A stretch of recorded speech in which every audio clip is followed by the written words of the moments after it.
Welcome, everybody, to Right Better Together. I'm Jon Meyers. Hey, look, everybody, it's Peggyann Kennedy. Hey, look, everybody, it's Signe. Oh, my goodness. You're a co-host now? I am. What happened? I don't know.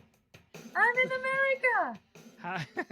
How do you say, welcome, everybody, to Right Better Together in one of your many languages? Welkom, iedereen, bij Samen Beter Schrijven in het Nederlands. Oh, my goodness. We're international. What are we talking about today, Signe? Loads of stuff. You have a list, right? Quite the list. Quite the list. We do. We do have quite the list. Yep. So tell us what's on that list. We have a viewer response. Oh, yes. And so. we have quite the guest. I bet it's you. I bet it's me. That's why I announced myself so that way. And we have a big idea. Today's big idea. And of course we have that. What is today's big idea? We are going to talk about how to convey emotions in illustration. Oh my goodness. I bet you it's different between if it's just you or if you're collaborating with an author. I bet it is. And I'm wondering how it is, what it is like for authors as well. So we'll talk about that. We'll talk about it. We have a good chat. Yeah. Are you ready for the next one on the list? What's next on the list? Because that's my favorite character. Is that it's the hashtag Hey Jon Meyers. Oh my goodness. I get to learn something. Yeah, you do. I hope it's something you don't know already. Because I reckon by episode, what episode is it? Is this? I bet 81. You're really, really smart. 81 things you know already. I don't know a lot, man. I know a little bit about a lot, but I don't know. I'm not very deep. Puddle isn't very deep. Well, shallow puddles have great reflections.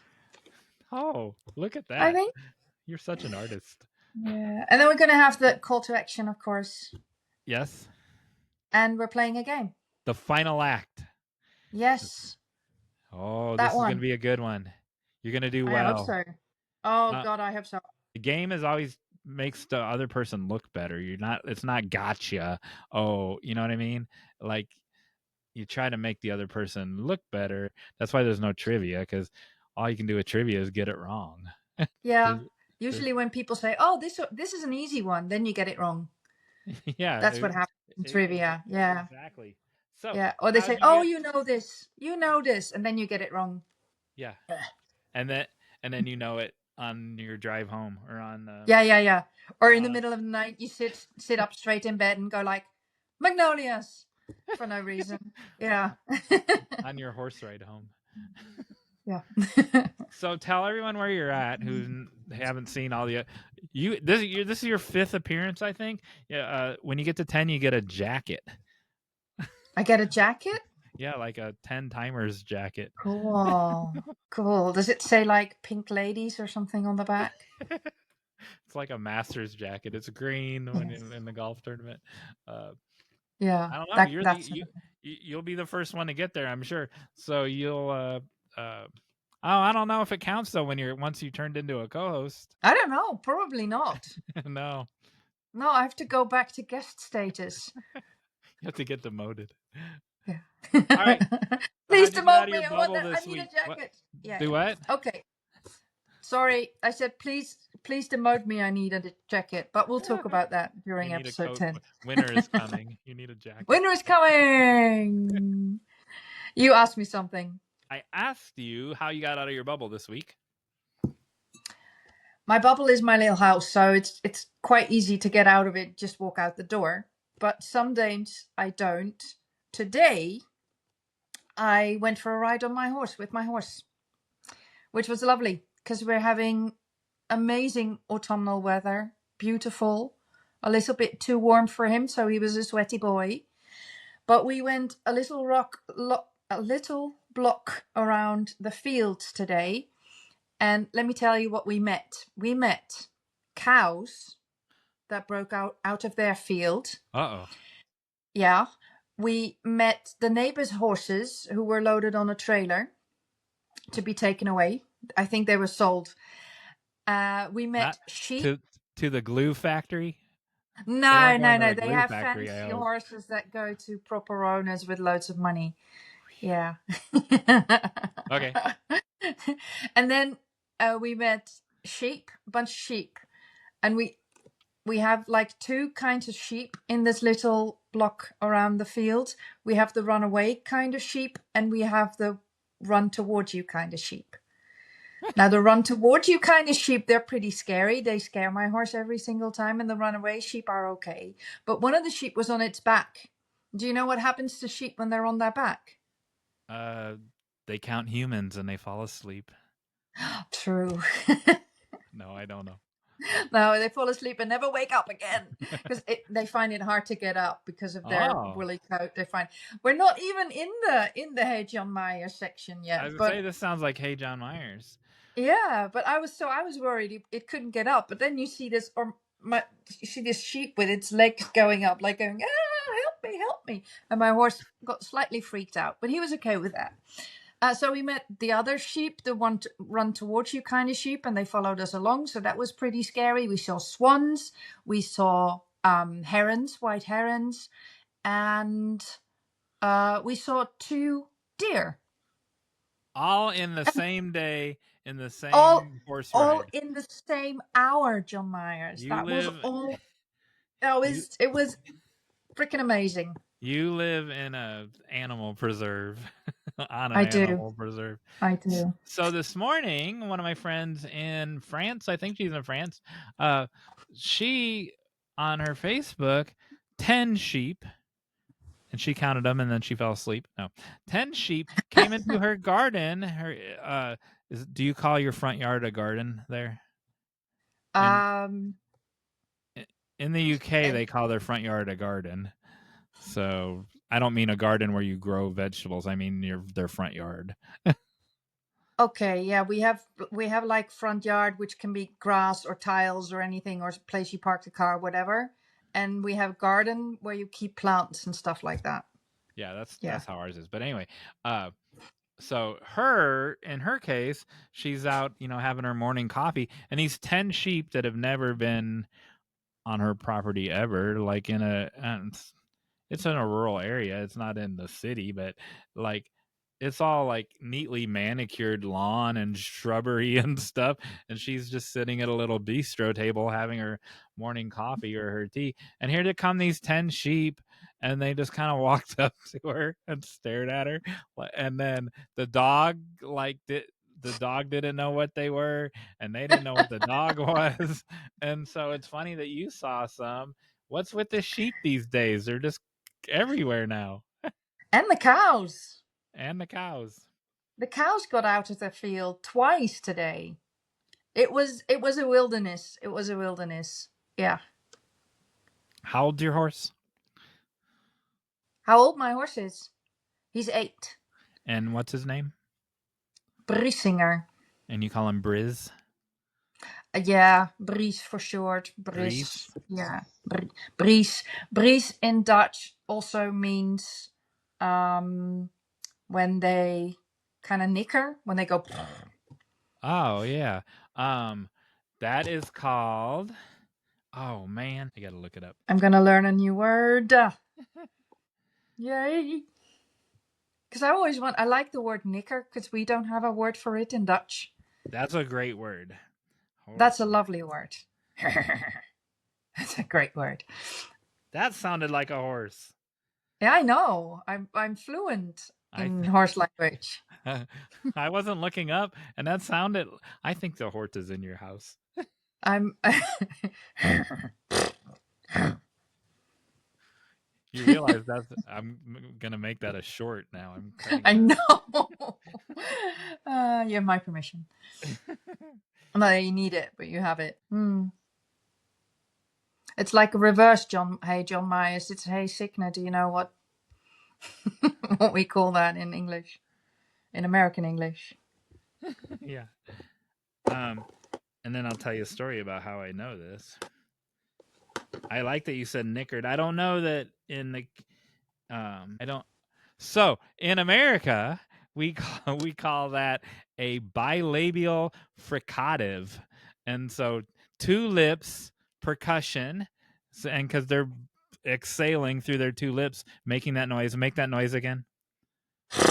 Yeah, that's a bilabial fricative. The reason I know that is because the horse in the first screenplay I wrote when I was a little baby screenwriter makes that noise, and I didn't know what to call it. So if they even had Google back then, I Googled it, or I don't know, I looked it up in the Encyclopedia Britannica, and I learned that word.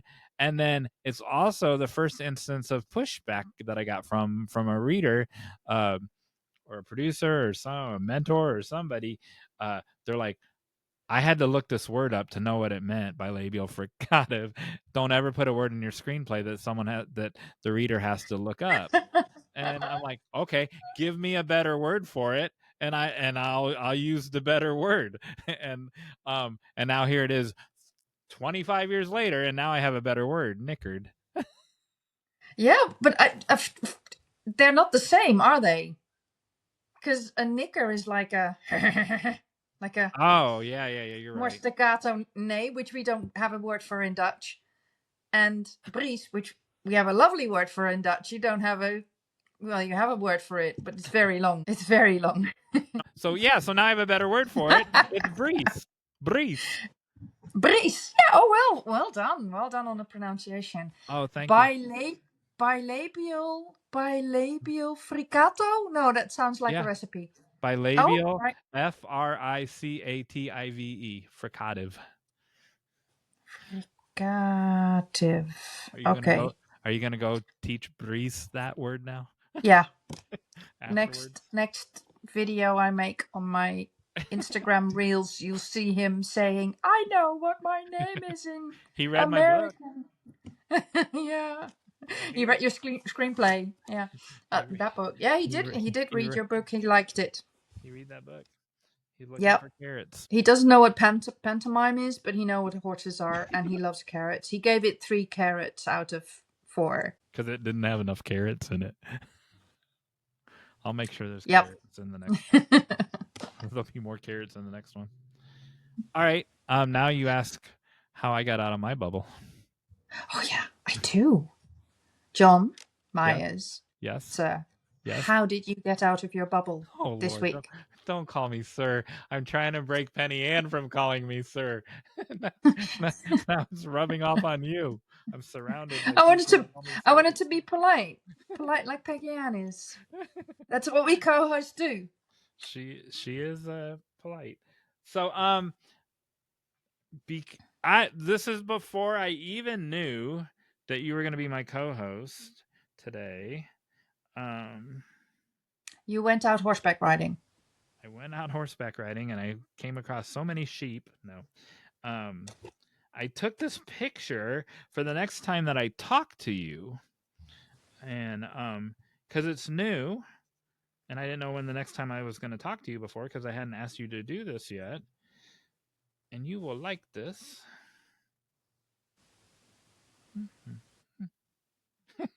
I just said you'll like it. Like what we just talked about. You're going to like Yeah, this. You're going to know I'm this. gonna like it. I'm gonna fail at liking it. I have to get all my acting in now. You like Chinese food. All right. So look at this beautiful mural painted on the side of a building. Oh I'll tell wow! you about the building in a second. And then once this episode's up, I'll put it up on the screen where it's nice and clear so you're not looking at it through my Yeah, dirty phone. But it that's says, gorgeous. joy is not made to be a crumb.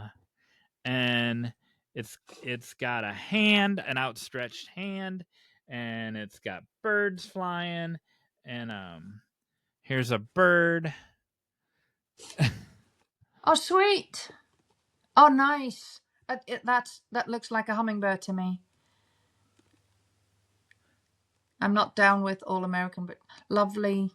And there Joy was some is not flowers made to at the be a other end. crumb. There's the windows in the hand. And then down at the bottom it says, do the world a favor, don't hide your magic. How about that? Wow. So Love that it. I went downtown. I went downtown on my hashtag stupid walk over the weekend, or it might have been 2 weekends ago now when I took that picture, and that was never there before on the side of the building. And you can tell, I mean, it's all bright and vibrant. It hasn't been faded by the sunlight yet. And that building that it's on the side of is an old church from the 1700s that was in disrepair, and the city bought it. And I think I've talked about this on an episode with Emily. And it was a couple different things, over its 200-year life. and but in the last 50 years, it just like was getting all fallen apart, and it has historical value because unlike the Netherlands, we don't have a lot of 200-year-old buildings.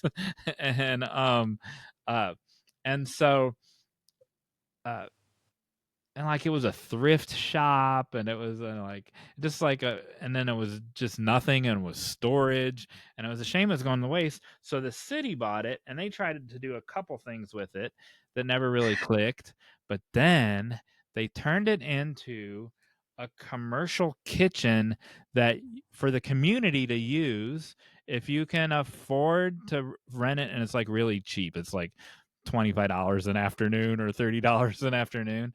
Um, and so if you are a home based person and you make jams and jellies, or you make chocolates or whatever, and then you want to sell them at the farmer's market, well, they don't really like when you're doing it and your cats are jumping around on the table while you're trying to make your jams and jellies, or your horse is sticking his nose in it.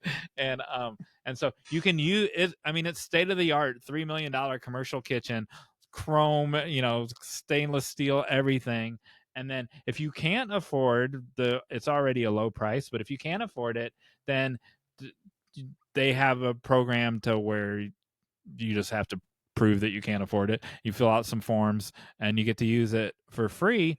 And so uh, there's all kinds of startup businesses that have started up, different, cotton candy, and just you name it, biscuits and That's muffins and amazing. bakeries. And it's a great use for that building. And then let me show you. I wasn't thinking that I was going to tell the whole story of the building, but I got the corner of it in this other picture. So I'll show you that, so you can see that it really is. It was once upon a time an old church, An because old church. That's a church window. there's the Yeah. mural. That's the corner of the church. Yeah. And so Gosh. yeah, what a great use. Like, why doesn't all towns should have that? That's amazing. Yeah, That's amazing. it That's makes me pretty awesome. it makes me want Yeah. to start It's very a cool. hot fudge company. I once so you don't know this about Oh, me because you don't know I anything. love fudge. You don't Oh, you don't know anything about me, but I once decided to make. I was gonna make hot fudge. This was like I was like 20 something. I was gonna make hot fudge and sell it at craft shows. Like if people sell jams and jellies at the farmers market craft shows. Well, no one does that with hot fudge, so I made mint hot fudge. I made vanilla hot fudge. I made regular hot fudge. I don't know. I made like 4 or 5 flavors. It was good, but it was the biggest mess. Like I was like had this big cauldron for the base fudge, and I didn't understand proportions, and like the whole. Uh, I'm divorced now, but I was married at the time.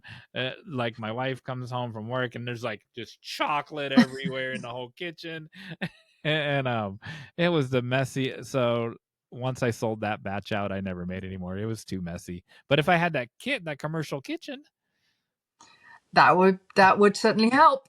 yeah. That would, yeah. And Do they clean the kitchen afterwards, or is it for the next person to come into a great big mess? I mean, how do you, well, you might not know that, but how do they keep it clean? Make um, sure that it's I do know it. You have to leave it better than you found it. okay. And That's so, always a good thing. Yeah, but they that's do good. the food. There's a food inspectors here, just like with food. You have food trucks over there. So if you have a food truck that's setting up at a festival or whatever, the food inspectors come. The food inspector comes and checks it before the next people come in, Yeah. and so it So yeah, so it is to some extent self-cleaning, but they have a maintenance person that does other Ah, stuff. Like if yeah. something went wrong, then the And maintenance person you can would fix it. But yeah, it's the spotless. person. I've been in Yeah. there. I don't know how long it's existed now, 3 or 4 or 5 years, and I've been in there in the last year, and it looks like it's brand new. It's spotless. Wow. Yep. So there you go. I hope you make fudge next time you get out of your bubble. I don't have time to make fudge. I don't have time for a start a fudge company. What do you think about that quote? That quote is nice. Because my brain's going faster than my mouth. Hang on. I every year, and we're getting to the end of the year, I make like my plans for next year, and I go have a look at my company values, the things that I stand for, and I have like these 5 things that I write down why I deserve to be a successful illustrator. And one of them is because I create magic and the world needs a little bit of magic. So I love this one. Joy is not made to be a crumb. It Yeah. so there was a reason, which I didn't know. Everything happens for a reason. There was a reason why I took that picture whenever a week or two ago, and because it connects with one of your business mission statement values. Yeah, which you didn't know either, I but I know, and mean, I had no idea, but nevertheless, I know we don't have the same belief systems, but I believe that was divinely orchestrated that I took that picture well, to show it I to do you. believe in we call it differently, but I think we Right. believe in that part, in that same, you can Okay, call cool. it a coincidence or kismet or whatever, but I do believe in that. Cool. Yeah, no. Cool, Nothing cool, cool. happens for no reason. Do you know that I can, and we talked about when you were on some of your many appearances about ghost signs on the sign of a building. I don't remember if we talked about it with you or after you left. Do you know what a ghost sign is? No? So a ghost sign is, and you'll see them like so that's downtown. That's in the heart of our downtown in my undisclosed location, and but you'll see like on a building that look like that, an old red brick building. There'll be a sign from like a haberdashery or some clothing, a Oh, jewelry store that was painted on the side of that building from like the 1940s or 30s, and you can barely see the remnants of it. There's one here from the 50s on the side of a lawyer's office, and it's that's the one I've talked about before. I don't have a picture of it, uh, uh, and it's like one of the first car dealerships, Chrysler Dodge car dealerships, and you can still barely see that it's there. Well, that's we in America we call that falls under a category of folk art now. Ghost signs are folk art, that's and, cool. but it was never intended to be folk. I mean, it was never intended to be art. It was intended to be a billboard. Functional art. Yeah, Yeah, no, yeah, it's a functional art, but it's still art. yeah. I And so I wonder if there Yeah. was one under that. That's what I don't remember because Mm, I didn't pay attention. Oh, they're going to paint a mural on the side of that building. I wonder if there was one on this. It seems like there would be, but I don't know. So I don't know. cool. That's Like all. if it was something different, the store was something different before it was a Chrysler dealer thing. Yeah. Yeah. There or sometimes it's just like how you'll see a billboard now. There's another one. So there downtown. There's this one building that's 2 stories, and then here there's 3. I need a third hand to point at this. So here there's, and so this building right here is 3 stories.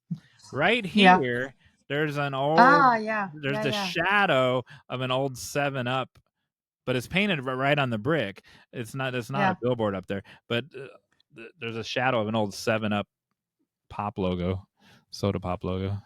Cool. Do they restore those? I don't know. That's a good question. If they did, it wouldn't be a ghost sign anymore. I hope they don't. No. We have I now because we have a few on that, like you said, on that side of the building.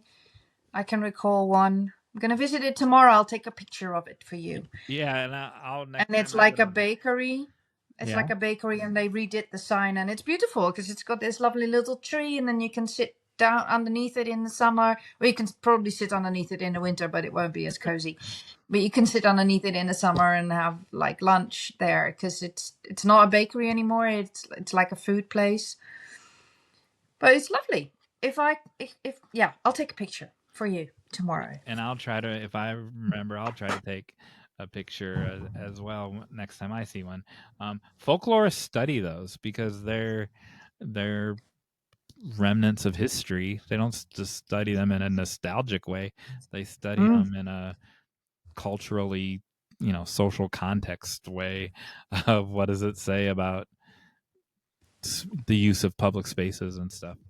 And Yeah, and also, what does it say about how we go with signage nowadays? Because it's hardly ever hand lettering, and it's all plastic stuff, and it has to light up, and it's just way more chaotic. I like those old traditions personally. I'm not sure we should all go back to everything like they did on the old good old days, but some things were really nice, and I do see some hand lettering returning. Some things never go away, or they come back, which is a good thing, I think. our downtown, um, all the storefronts, we have a vibrant downtown in my undisclosed location. That they're still old timey 1940s sign painters that paint, Lovely. for this boutique or this bakery or whatever. And they'll do seasonal things like there's a Christmas parade in the beginning of December, so they'll paint their storefronts in a Christmas theme, or for homecoming they'll do it, football, homecoming, uh, in the spring they'll do it. There's this one woman with a dress shop. She redoes her entire storefront seasonally. So like you go in there spring, she covers the entire brick front with just pink and purple beautiful live flowers, right? And then Wow. summer comes and she'll make it some other theme, but it's the whole, she turns the whole building, she changes the whole storefront of the building. That's amazing. Did you know that this, I shouldn't even have started this now that I'm talking about it. So there is a company in Louisville, Kentucky that sold storefronts. And so you'll still see them in America. Have you ever been to America? No, never. Okay. Sorry. So in an old downtown like what we have here, um, you'll still see some, but they were made out of real thick black glass, so it's like this thick, and you bought them out of a catalog, and so so you did the whole store yourself, right? The construction workers would build a store and whatever, and then it would just have a facade or I guess the storefront you bought was actually the facade, but it would have a front that you knew you were going to cover up, and and then you would go to this mail order catalog and you would order the front. and and there were just different designs etched into the black glass, and or some of it looked like wrought iron and stuff, and so you would buy the whole storefront and it would come on a truck.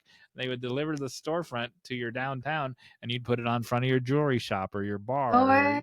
or your No bistro. way. That's insane. Yeah, it's crazy. That's And it sounds like one of those. Well, that's the image that comes to my mind.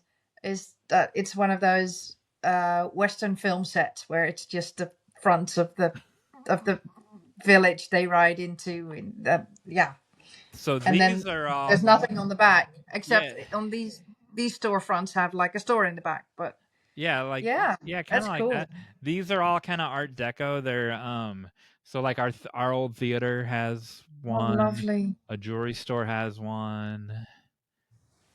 There's a what used to be a bar. I don't know. Now lovely. now it's a knick-knack shop, but it has one. I love Art Deco. Art Deco is so beautiful. It was an age where they made things beautiful just for having beautiful things. No other reason at all. To be different than the previous way To just create beautiful things. to create That was it. That was the only reason. Yeah. to The create the, beauty the from art for the scratch. sake of decoration.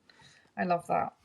I love that. Did you know, we're going on a bit of a tangent perhaps here, but you told me about that church that had the mural on it. Uh-huh. That where I live has the most churches in the entire country of the Netherlands. We Oh. have the most churches here. Yeah, there's like 700 of them in Oh a my very goodness. in a very small for America space, and most of the churches aren't being used anymore. So there's a society of the old churches that makes sure that they, stay alive. I don't know if churches are alive, but they stay here. They don't get demolished and stuff. They keep them in good order, and they're all being transformed in places to sleep, places to live in. So they're all repurposing, like your kitchen, repurposing those buildings. And they're usually in the center of the villages, and they're usually on a small hill, which we call a terp, to avoid the high waters when this place used to get flooded all the time. So that was where the people could go and shelter when there were big Oh, floods. when there was a Yeah, flood. There, yeah. you have windmills? We do, yeah. Why? Why do you have windmills? Different reasons. Some do make flour, Well, and that's what I thought. They grind things. They're mills. That's why some they're do, windmills, right?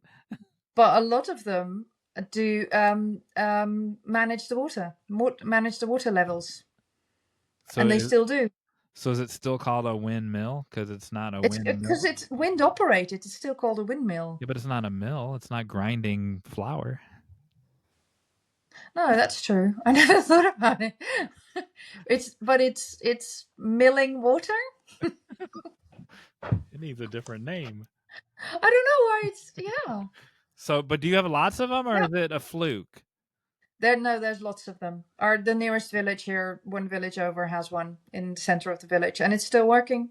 And it's usually old people that love doing it when they don't have a job anymore. Then their job becomes being a miller, and they either do.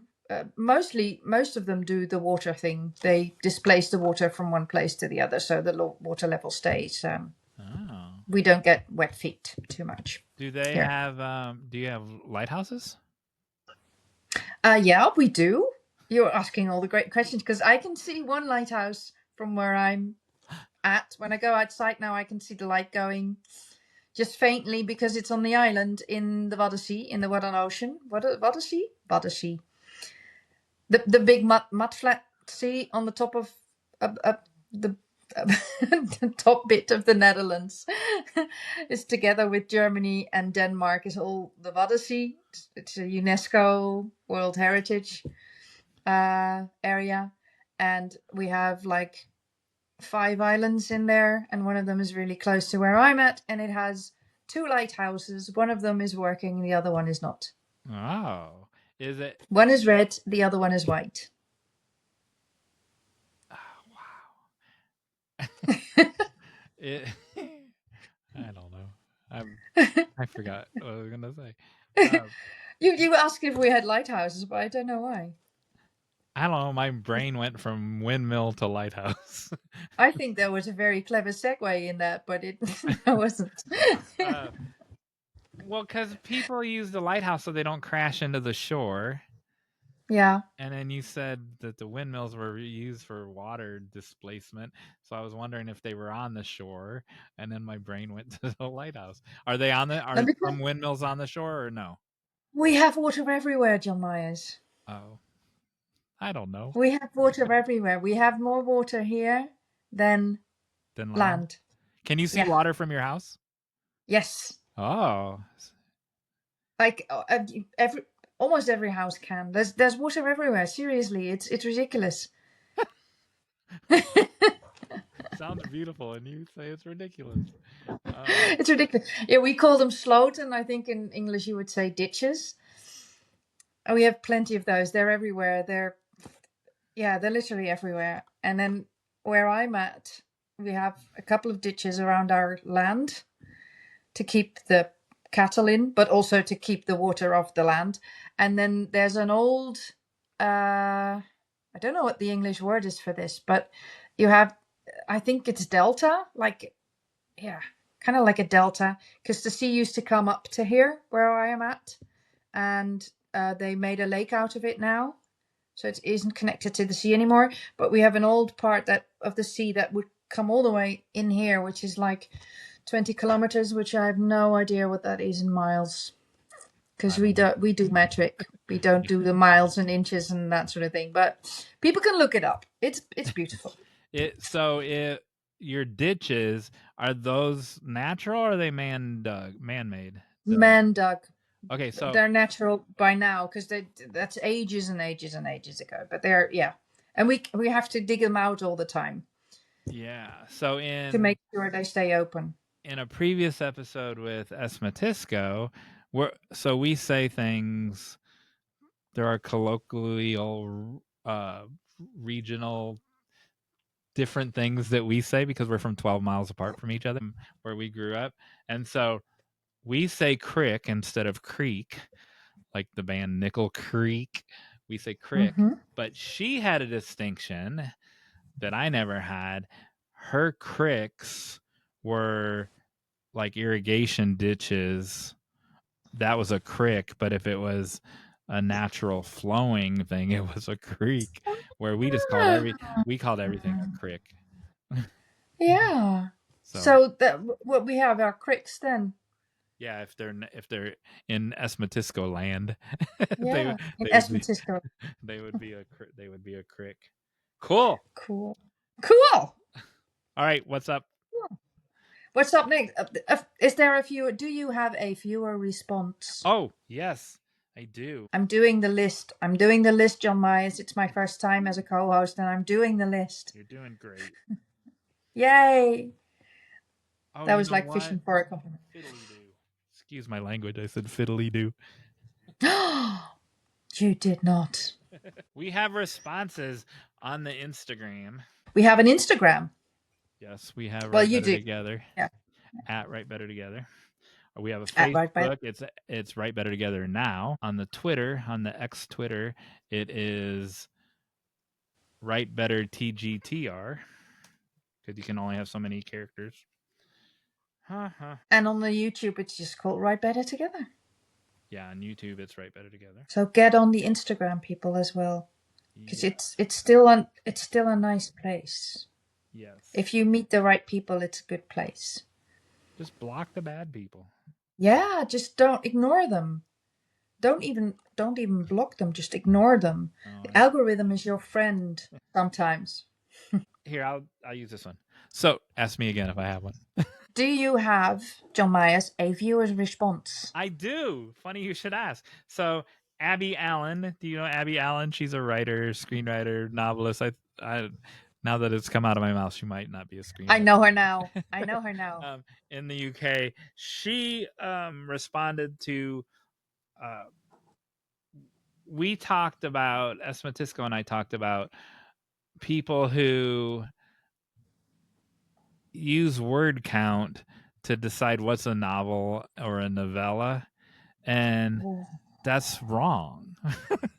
but that's how the whole industry, they go, oh, you're only 32,000 words, you're not a novel. No, Toni Morrison literally has Home, a novel, on the on the cover of hers, and it's 30 some thousand words. We teach Animal Farm as a novel in college, and it's a novel, but it's only 40,000 words. It's only 140 pages. So a novel is determined by the depth of the themes and the depth of the character development.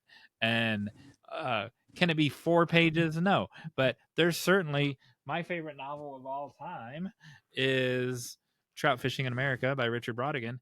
It is 28,000 words, and it's a novel. And so, but today, some bookstagrammers would yell at you and say, no, that's a novella. Well, if it could also be a collection of short stories. It depends on the content of what makes it that. It doesn't depend on the word count. So anyway, quality above quantity. Yes, always. So Abby Allen says, she said that she enjoyed that conversation because she was worried, and it was like we had a conversation on the Instagram, but it was like it was I want to say 40.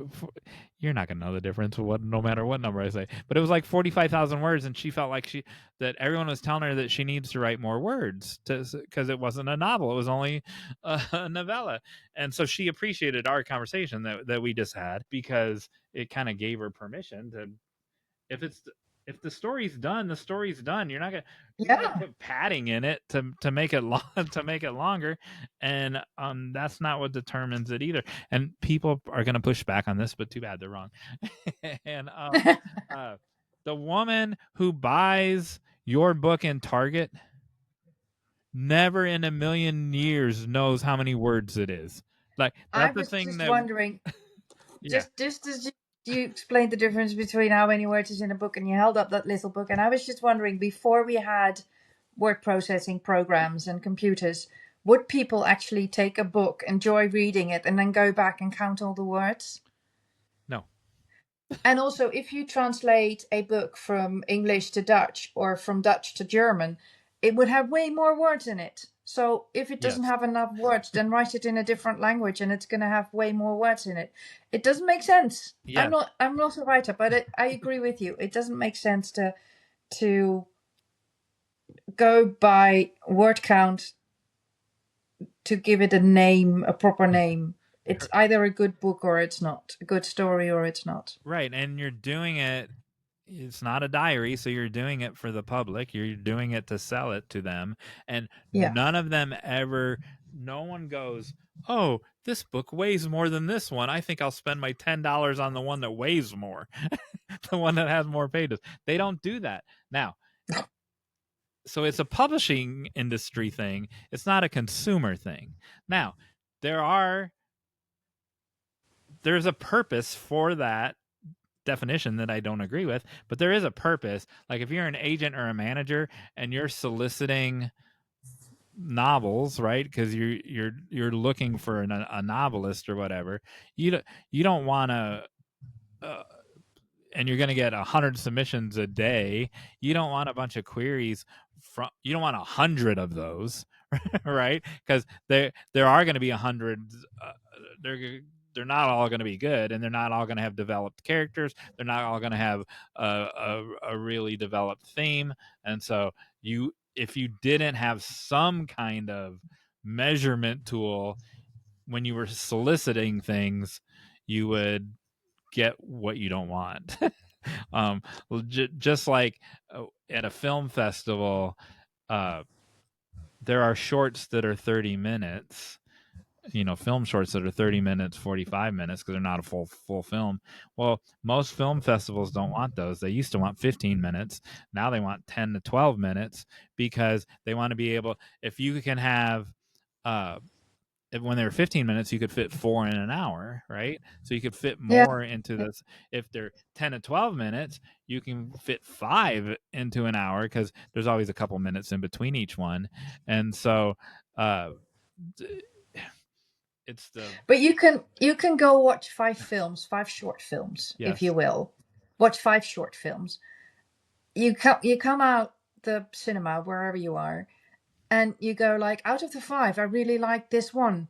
And you don't care whether it's the longest or the shortest. It's whether the story touches you and sticks with you. It's whether you want to read more. And if you want to read more of a writer who hasn't used as many words as another writer, you go buy another book.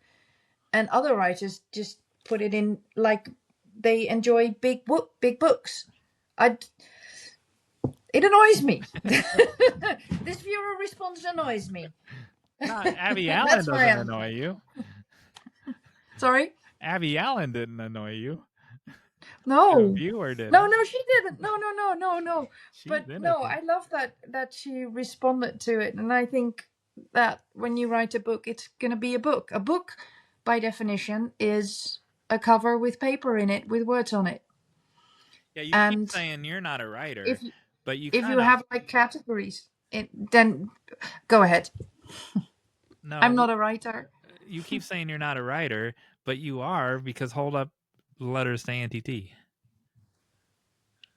Sorry, Hold up say letters again. to Auntie T.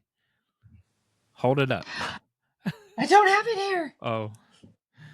I'm sorry, I don't have it here. Okay, well, I'll put a picture of it on the screen. You are a writer because Good. you wrote that, and it's full of words. I did write it. Yeah, I have a strange relationship with writing because I used to write my entire life. I loved writing, like in my diary. I kept a diary when I was younger, and it's really cringy when I read it back now, but that's why you do it, and to smile at your younger self. And I loved writing stories. I never finished one. I never wrote a book, but I wrote loads of stories. So I always loved writing. But in school, we had to write for a grade. So they would grade you on how good your spelling is, or grade you on what words you used or didn't use, or so that kind of pulled the fun out of it for me. And then when I was working, I used to work for a large insurance company, and we had like a whole writing program there where we would make letters that we sent to the public, to our customers, make them easier. So get all the difficult language out of it and make a letter just say what you wanted to know as a customer. Like, how much money do I get? When do I get it? And what do you need from me to get it on my bank account? That sort of thing. So, and I loved that process. I loved, making things simpler. So shortening like 4-page letters to 1-page letter. I really enjoyed that. And that made me really enjoy writing again. And then when I was discharged from that. Well, not discharged. We came to an agreement that it was better for me to leave, and I went to my other job, which was marketing, and I love doing that as well, writing marketing texts and blogs and articles and doing interviews. I love doing interviews. It was so much fun, but I never got really good at grammar.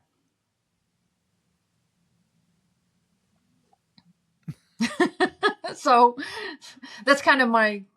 But I did write the Letters of Auntie T, and I really enjoyed it because I intended it to be a book. And because I made the illustrations already, and I thought, well, if I have illustrations, I better turn it into a book. But I couldn't come up with a story that connected all the very different illustrations together. And I guess the connection was that they were a company. That they were accompanying a letter from Auntie T, and that was the book. The book is about her writing a letter to her nephew. It's about sitting down and writing somebody a letter and telling about your adventures. And that brought me all the way back to my childhood. So come full circle is that I just like to make up stuff or write about what I actually did experience. So I even wrote a little bit in my journal today about my adventure with Brissinger, which was like 45 minutes, but it was an adventure. And I love that. Yeah, and so you're an artist first. I get that. But you are a writer because you write. And you've sold your book that's not a book. You've sold some. So there are many writers watching this who haven't sold anything. And so you're going to just have to get over yourself and admit. I'm selling them. I'm still selling them. They're going. So Actually, I took 2 to the post office the other day. So yay. So yeah. Yeah. So it's not you identify as a writer, but it's not really how you. I mean, as an artist, it's not really how you identify. But you are one. I'm trying to think of an example of like. I don't have a thing like that. Like I'm not Well, I don't know what it's like for writers. I mean, I think there are loads of similarities. When you write a book, there's a structure that you follow. There's a way you tell a story. I am reading snippets of it. The Hero's Journey by Joseph Campbell. Huge fan of that because that's storytelling in its essence.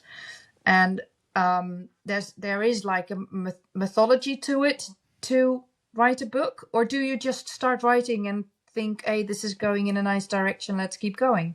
How do you write, Jon Meyers? Well, you've come to the right place. Um, it depends what you're. There's no short answer to that, as you darn well know. But I was just looking at the clock, thinking we're gonna be here till midnight. but there's no. It depends on what you're writing for. Are you writing a TV sitcom? Are you writing a novel or whatever? Right. No one in the writer's room for a TV sitcom has ever looked at Joseph Campbell's hero's journey. um, and but there there are people who swear by it. There the Joseph Campbell's hero's journey is taking Aristotle's I don't know what you want to say it, structure of a story Yeah. Yeah. and breaking it down into how Yeah. he broke it down. There are other people who have broken it down even further into their own twist on it, but a, a story, here's your answer. A story is a protagonist, a hero, a main character with a goal and obstacles. That's all a story is. And so uh d- all of those, I don't even know how many elements are in Joseph Campbell's circle. 8, 9 things. Uh you can find those in uh in any story, but you can also find a lot of people hate Save the Cat. You can also find uh all of the 15 save the cat elements in almost every story as well. And so uh hero, goal, obstacles. Yeah. That's what you need. You want to know when a chapter's over? A chapter's over when there's an emotional shift. Now, and you can't always have a Oh, big that's a good emotional one. shift at the end of every chapter, right? You can't have a cliffhanger at the end of every chapter because then you're on a roller coaster that's all up here and it never dips and goes up and down, right? So there can be smaller emotional shifts. And when I teach a master class in memoir, and which is just storytelling, and you want to spread across your memoir, you want to spread, I call them like, you know how in a mountain range there's small, medium, and large mountains, right? You Hmm. you want to lay them out. If there's 20 chapters in your memoir, you, uh, you can have two big tall mountains, two big epochs, maybe even three in a row, but you wouldn't have six small ones, six medium ones, and six big ones, right? You want to give the reader ups and downs and how much you're pulling on their emotions.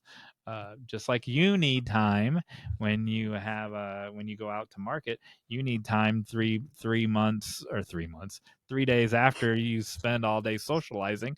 You need 3 days of solitude to like readjust, and you want to give the reader smaller moments to readjust from the big moments. And so anyway, Going to market is a hero's journey on its own, because it's like ups and downs all the way. It's getting there, getting your stuff out, getting the stall installed, and it's a complete. I could write a book on that, but it's an emotional roller coaster sometimes. But yeah, I get that, and it's very similar to what I know about making picture books. They need a page turner. They're usually like 16 pages or 16 spreads, and you need, after each double page, you need for the reader to really want to turn the page and look at what's happening next. So in picture books we have like 15 of those moments, and they can't all be big moments. Sometimes it's just like what's on the next page. It's not uh, very emotional. see, I'm dragging you into the writer pile. You are a writer, so a writer has lots of things that a work has to do, and Yeah.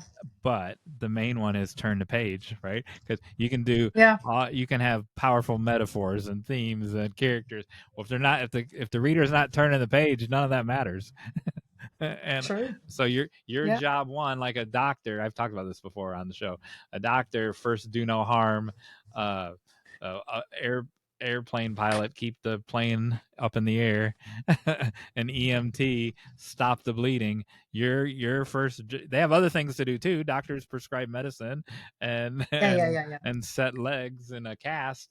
But your first job as a writer is to get them to turn the page. Period. And so yeah, you said that beautifully.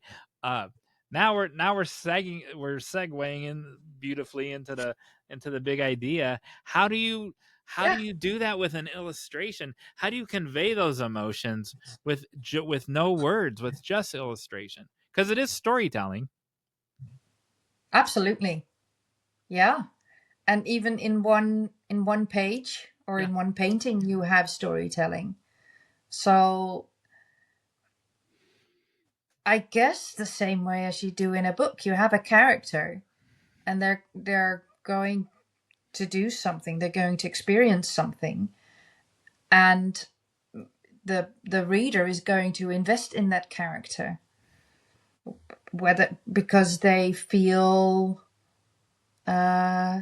usually picture books are for children, so it's mostly having children invest in a certain character and what they look like. That's the beauty about children, is that they don't care what skin color they have or whether they look like a dog or a person. They don't really care. They're there for the entertainment.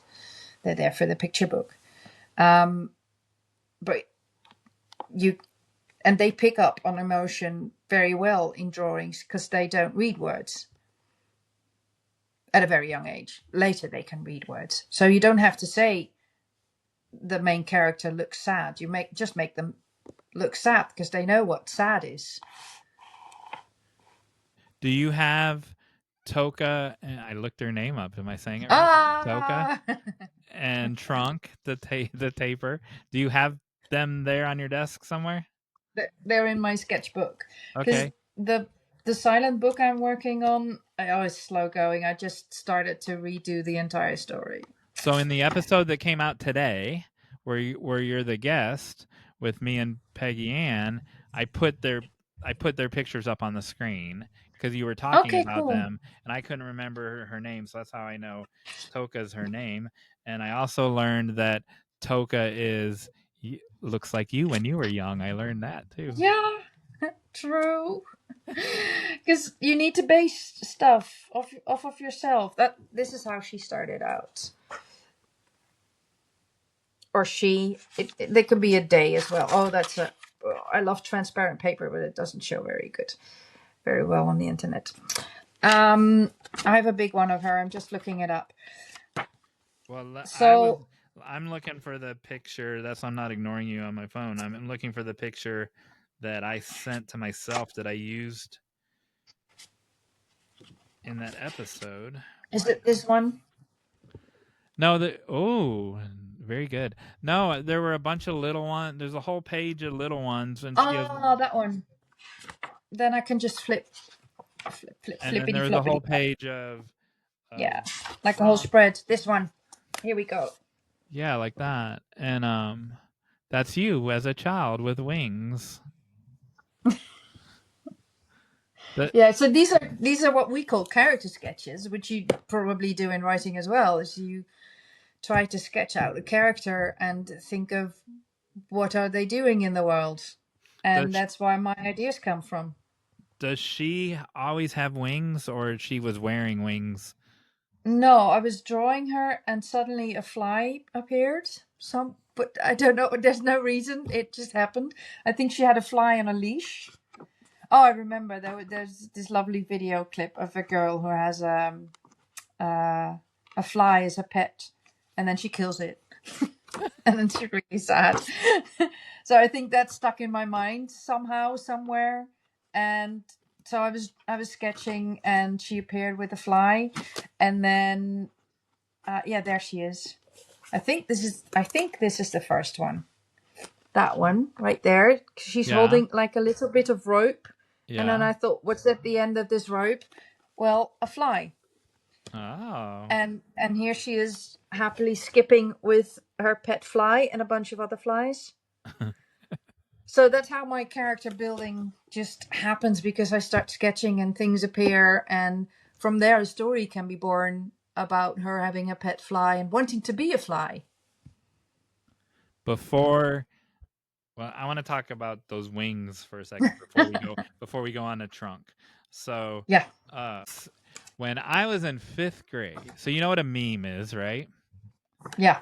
So I learned it, speaking of Aristotle, in 5th grade, I learned that word mem. This was before, so it was the Greek word mem, still spelled the same way, M-E-M-E, and mem is an idea with wings.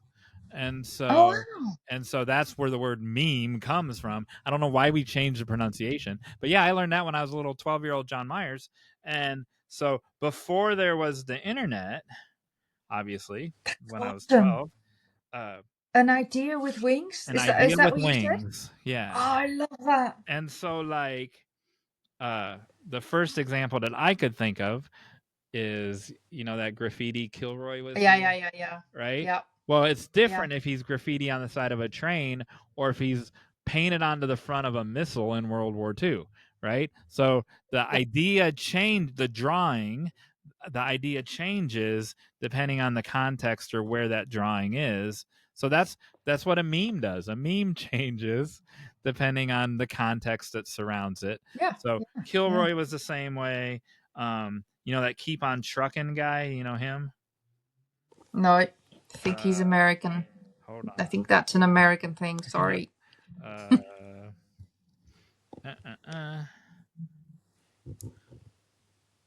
R. Crumb, that guy, keep on trucking. Don't know him, but I bet your listeners do. Your viewers, listeners, the right better to get a clan. So that's from back in the, before there was the internet, but he would wind up in graffiti, and depending where that graffiti was, it would mean different things. And so again, my brain connects weird things. When I saw your girl, when I saw Troca with wings, I was like, oh, she, depending on the context she's in, she's a mem, she's an idea with wings. Yeah. and so then I wanted to ask you if did you like, and I get now that it came from the fly, but did you dress up with wings when you were little, or was it totally a fly? I am not sure because my brain does not keep track of time. It could have been something I saw as an adult, saw kids running around with little wings on. Yeah. What I do remember is thinking as a kid that I could fly. And my father told me that he would lift me up and throw me in the air, what dads do, that kind of thing, and catch you again.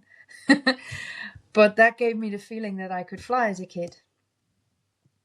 And he would go like, and run around the room with me, which I loved because you get this like high up view of the room and then land on the sofa and that sort of thing. So, and you remember that? Well, I remember my dad telling me that, and I remember the feeling. Interesting. Yeah.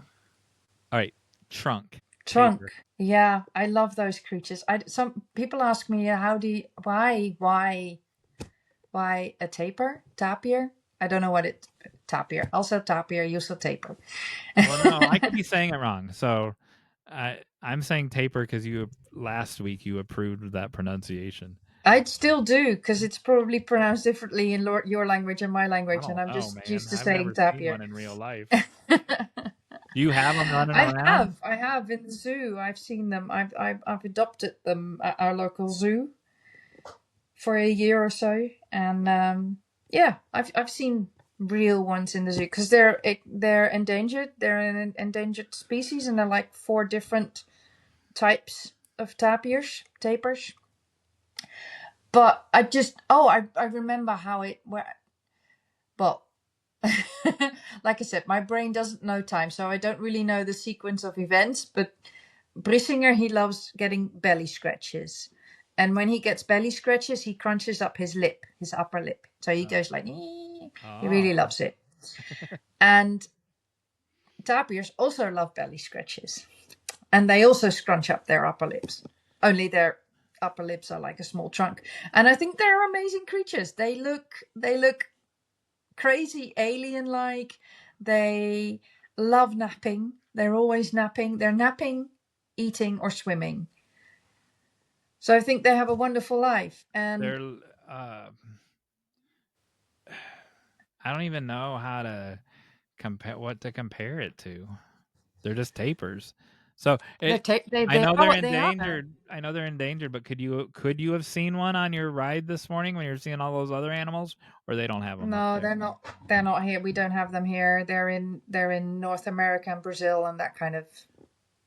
Okay, let's see how Or is it? Google says pronounce it before we go any further. Okay, good, good, good. Uh, taper, Taper, taper. taper. Okay, I'll say that then in English. Taper, Yeah. taper. Um. Yeah. So, So I what are love they trunks. related to? They are. I know they are a predecessor of horses and hippos. A horse Hippopotamuses. and a hippo. They're predecessors to that. Like the horses and hippo Oh my is from the goodness. same family as they are, and they're now about I don't half my size, which is 3 feet, 4 feet. I don't know. I'm guessing, and high, but they used to be the size of a truck or at least a van in the prehistoric times. So they used to be really, really big. So Peggyann talked about sloths last week, and Cool. sloths used to be 8 feet tall. Did you know that? Yeah, there is segue. I love segues. Tangents and segues are my favorite things. Did you know that they found a skeleton of human remains from long ago that is hobbit size, and they call it Homo hobbitus, something like that. Nope, I did not know that. And it is on an island where the predators are small, and the what do you call non-predators? The Victims. the victims, the lettuce eaters. They're all big and like huge, and oh god, I have to look it up because I can't remember, and it's late here, so my brain is slowly going to mush. But that's so interesting that there used to be creatures that used to be small or used to be big and are now small, and the other way around. So there was a small human, like hobbit-sized human, walking around the same time that Homo erectus was. That is not surprising, but that is crazy. Somewhere on this bookshelf, I have a book called The Paper Lives They Lead, and there's a short story in it that in college I would have my students read. Do you say uni there? Like in the UK, they call it uni. When I was teaching uni, Yeah. where here we would say when I taught at the university. How do you say We that? would say university, but I think it's a well-known term because we watch a lot of American films and movies and television. So Yeah. I would have them read the story, and it was they had, I don't know, one of those giant sloths had survived, and they treated it like it was Godzilla, like it was a monster, Mm-hmm. and that a sloth isn't a monster. it was it was just outsized for whenever that's I don't know how old that book Yeah. is, 5 years Yeah. old. It was just outsized for its time.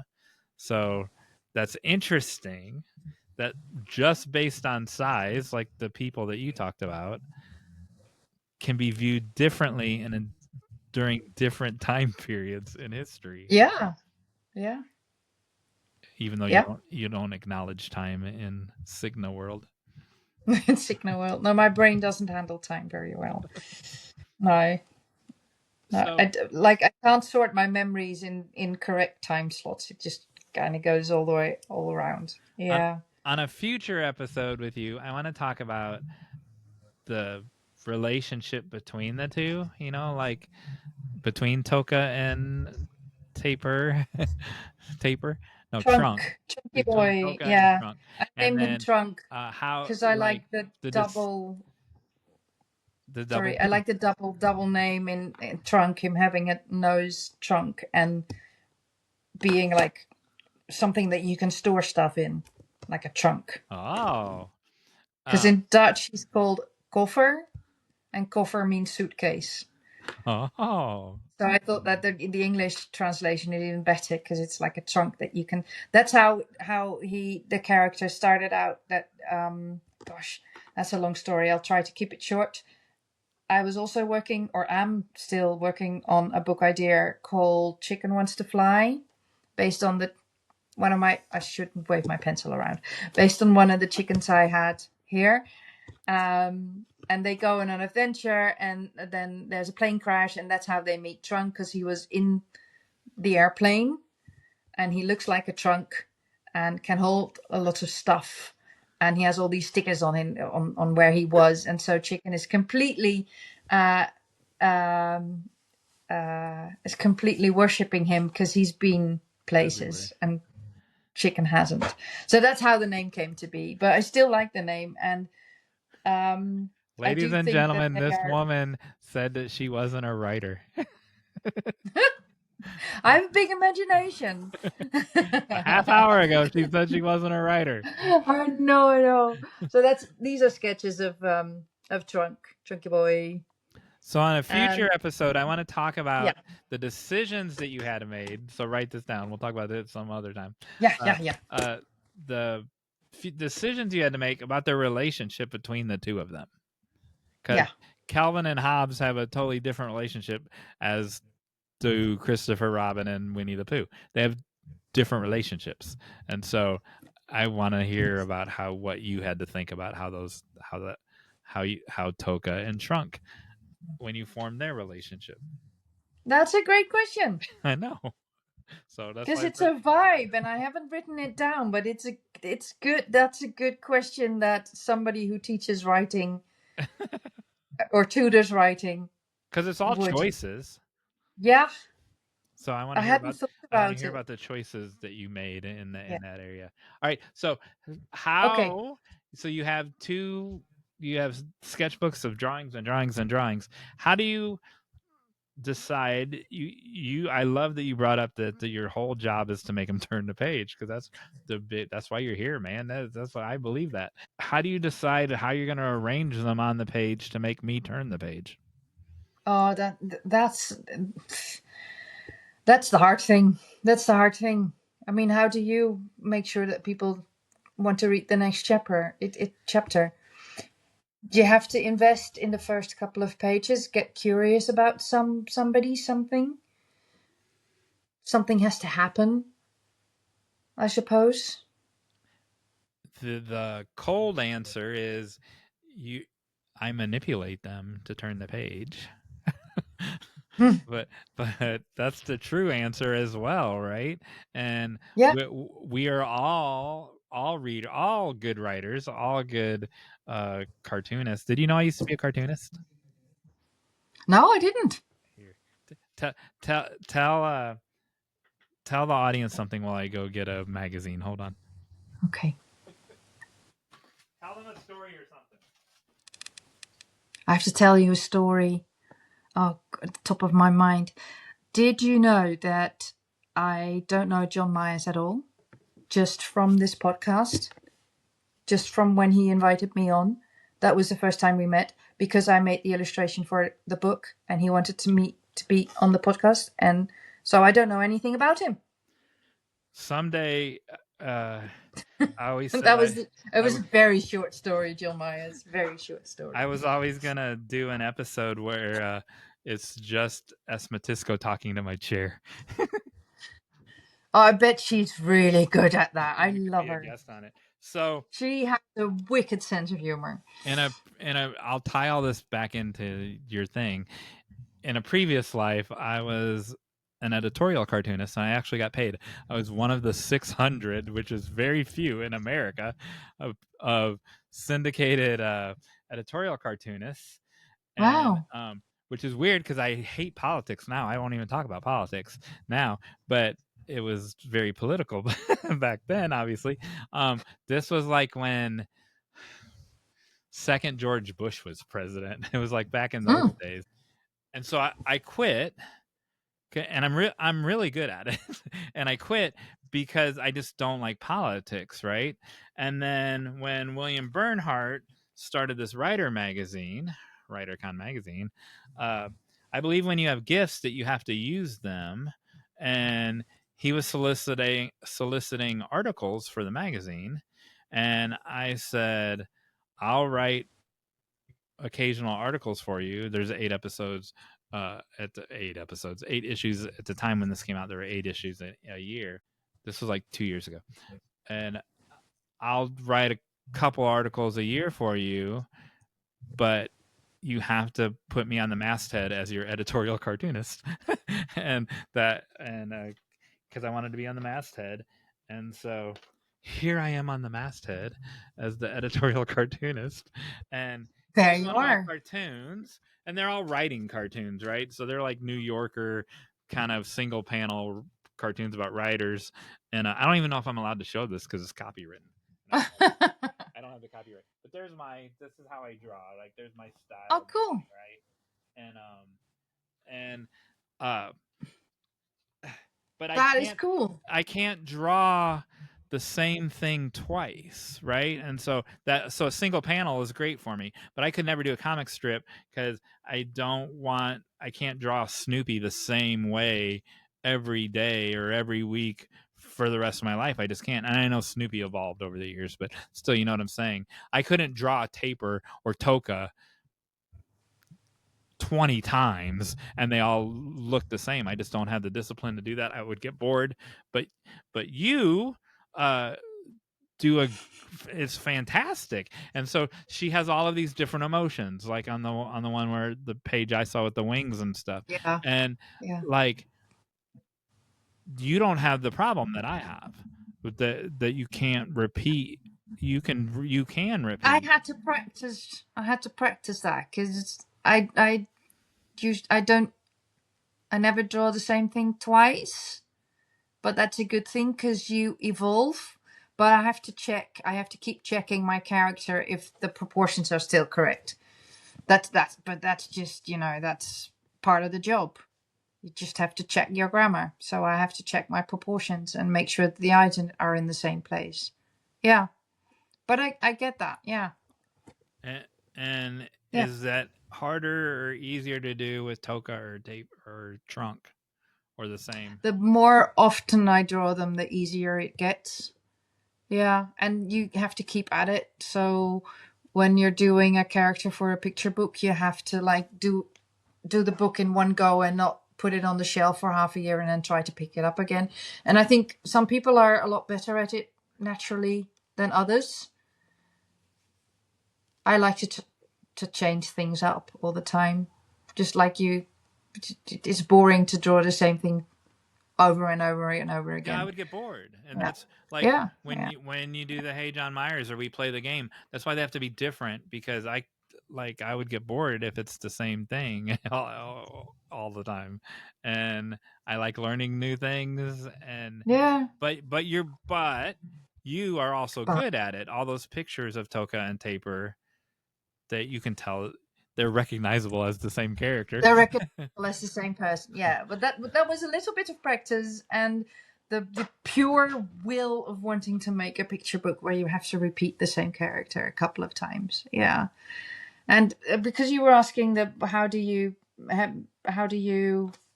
have them turn the page in a picture book? Well, the basic theory, the basic lessons that you learn about that is that you draw them going that way. Don't know if I'm pointing in the right direction, but going from left to right. So they always walk towards the right part of the page. They're looking They walk off through the page. Yeah, that's a visual thing. And there are some books where you see the character walking off the page to the right, and then something happens, and they turn back. But that's like a change in the story where they don't go literally back, but they go on a different path, and then they go back to going to the right again. to make you turn the page. That's interesting. And I was a professional cartoonist, and that never occurred to me. Well, like the graphic that I put for the YouTube, the thing with our heads in the circle, the title card for that. On that, they tell you don't look off the edge of the screen, right? You want everyone facing inward. Like if it's me and Emily looking in, or you're in the middle, and me and Matisco or me and Peggyann are looking at you. No one's looking off the page. No one's looking off the screen. But that's a title card. But you're saying in a picture book, you want them to be walking off the page. You want them not specifically looking off the page, but you want them walking off the page. You want them to go to the next one. Let me see. I have a few. Do you want to see a few examples of what I have hanging behind me? Yeah. Because I'm working on this one as well. It's Ronja, the robber's daughter. Do you know that story? The what? Ronja, the robber's daughter. It's a Swedish story by Astrid Lindgren. No. No, sadly.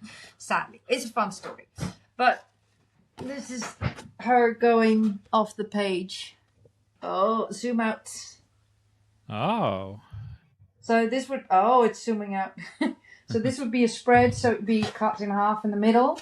Yeah. And something happening here, and then there would be text on here. Now I'm just looking at your tattoo on your arm. Sorry? There you go. Yeah, I see that. So they're going off the page into... The camera's moving all the time. Into an adventure. See, I love it that you taught me something new. So I just grabbed off the shelf. So I got to meet last year. I got to meet Caitlin Cass, and so this is her beautiful book about the suffrage movement. Comics about the suffrage movement. What? Say that name again. I think I saw this one recently. Caitlin Cass suffrage song, and I got to meet her, and she signed it to me. But so she won the Eisner this year, and see, there's where she signed it to me. Oh wow! Anyway, so I just randomly turned to the middle, and it's a bunch of different, like the comics are laid out differently. Like there are some single panel ones, but there are some, this one's 3 pages, a little 3-page story. And you're 100% correct. That car in the last panel is driving off the page so that we turn the page, and then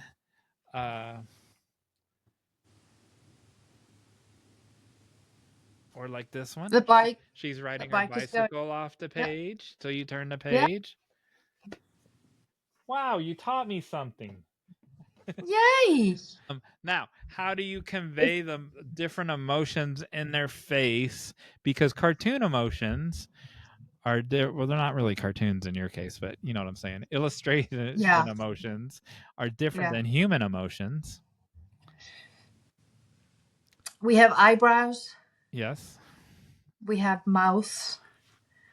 And we have eyes. So those 3 in all kinds of different mixes usually give all emotions. And it's universal. And when you draw animals, you kind of do the same thing. Not all animals have eyebrows. But like horses have ears, that helps. But you can make eyes look sad, and you can make mouths look sad pretty easily. You're quiet. You're quiet. You've gone quiet all of a sudden. You don't believe me. I was thinking, does Snoopy have eyebrows? And I looked over here for a Snoopy book. But Snoopy I used to be a huge Snoopy fan. He's pretty bland in his emotions, and I like that for him as a character. He's pretty okay with everything in the world. It's the Charlie Browns and the other the people in his world that show more emotions. And I think Woodstock, who doesn't say a word, shows loads of emotion. Yeah, he just does little pecky words. He's chaotic, and he's like, you can see when he's panicking. Snoopy doesn't panic. He's just very neutral, isn't he? Yep, you're Yeah. 100% correct. But does he have eyebrows? Does he? No, he doesn't. I Yeah, don't think he has. stuff kind of happens around Snoopy. Even when Snoopy is an agent of action, here he is dragging Linus all over with a blanket. He's not. He doesn't have. He's not emotive about it. Cool. And because he's going in the opposite direction. Did you notice? Yep. Because he probably went from left to right when he went inside the house, and then when he goes out of the house running around, he's going the other way. Here's his whole family. They do have little tiny eyebrows. Oh, they do. They do. Barely. He has his like little, yeah. Here's a different one of him dragging Linus around and by the blanket, and he's going back and forth. He's going this way and then that way and then this way. Yeah. All right. And then if you're working with an author, they wrote the story, right? Yeah. And you're going to illustrate their story. Mm-hmm. And not every author is as wonderful to work with as I am, and they're going to try to micromanage you. Which you did not. I did not, and I will never. When you work on our map, you're going to work on our map next year. Yay! So Peggyann and I are writing a serial, so it's going to be released every week starting October. We announced it today on today's episode. October 8th will be the first chapter, and it's going to be on Substack, and then you'll be able to read it for free, and then for a while, and then it'll go behind a paywall, and then the next chapter will come out next week, and you'll be able to read it for free for a while, and then it'll go behind a paywall. So you'll be able to read it, and then I don't know, maybe in April, it's got to be done by August. Maybe in April, I'm thinking you will have read enough to make the map. Okay. And right. well, you put your map on Instagram and it was perfect. Yeah. Oh, good. Because as an illustrator, you need some input, and I have not worked with a writer on a picture book yet. That's what the goal is in the future for me as an artist, to become a successful picture book writer and have like writers lining up for me to illustrate their stories. But what I do know is what it was for me to work in theatre. And I did art school and I studied theatre design. So I did costumes, sets, makeup. I even did puppetry. I had a course in lighting, so I even know theoretically how to do lighting.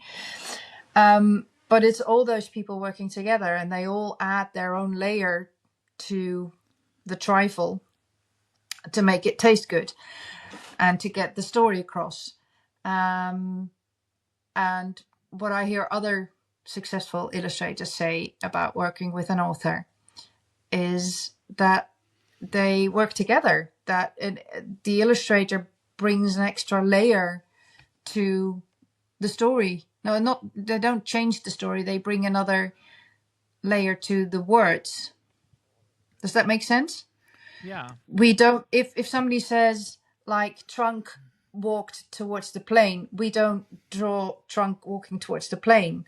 We draw something different so the words and the picture come together. Like we show that they're in a forest, or they're perhaps they're not even walking but they're limping, or so we convey all of that. And perhaps he's walking towards the plane with Toka on his back, so she's riding him towards the plane. Just top of my head. So you add another layer to what is being said to the moment of the story, in the moment of the story. I keep thinking of, that's what you see me looking around.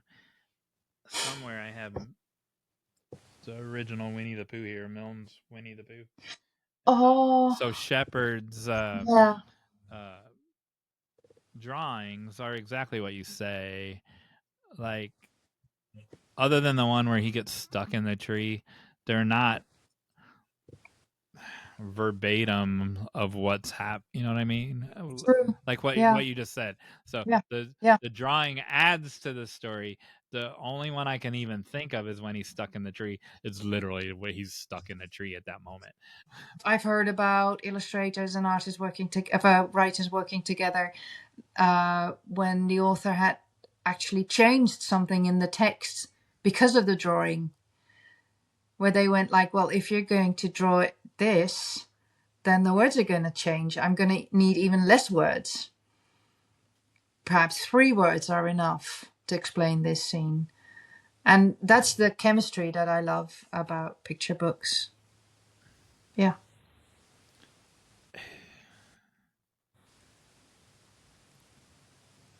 I wouldn't like that. No? Well, your books aren't illustrated. No. I didn't mean the way you took it. I wouldn't like doing what you have to do, what you're gonna have to do. Working together. Yeah. Well, I would like to work together, and so as a screenwriter, it's 100% collaborative, right? And Yeah. you want this person on a submarine instead of a horse, I'm fine with it. Okay, now they're not cowboys, they're astronauts, I'm fine with it. It's not a man, now it's a woman, I'm fine with that. Change the title, change whatever you want. It has 7 locations and you need it in 3 locations, I'm fine with that. It's totally different than writing a novel, right? I'm writing this product for this person. They're the boss. The person who signs the check gets to do whatever they want. As a cartoonist, I couldn't do what you just described as an illustrator. Like I would want to do the first half of what you said, in that the 1 + 1 = 3, and that my drawings add frosting to the writer's cake. But I cannot even imagine being told what to draw. No, but I don't want that either. I don't want to be told what to draw. No. No. I recently did a book that is going to come out soon. It's for a lady in America. I think she's in Wisconsin, if I'm not mistaken. And she has a bunch of Icelandic horses. I don't know how much I can. it's going to come out in November. I bet she doesn't mind me plugging her book.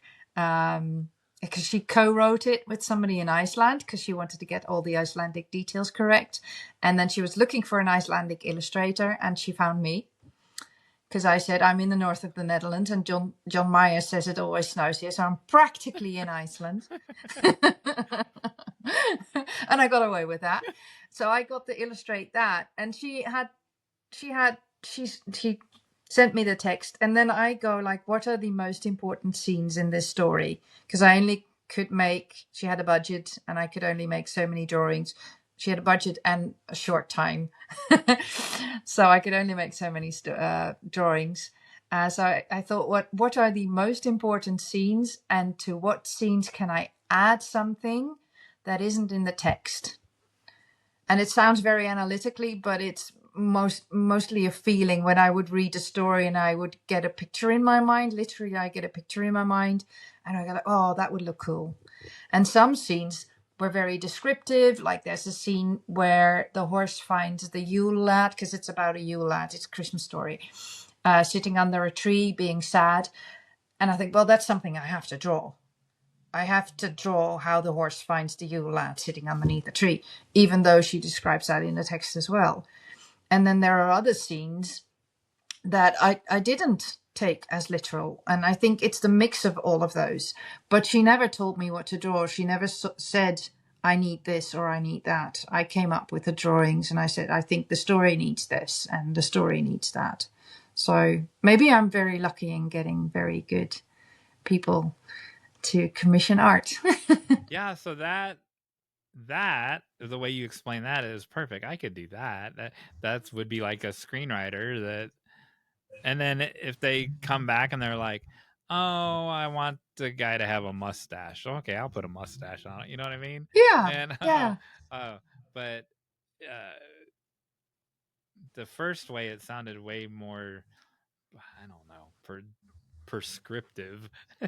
and but no, that person sounds. I think that can happen as well for some. I bet some illustrators have So gone through that. Wisconsin people are the nicest people in America, by the way.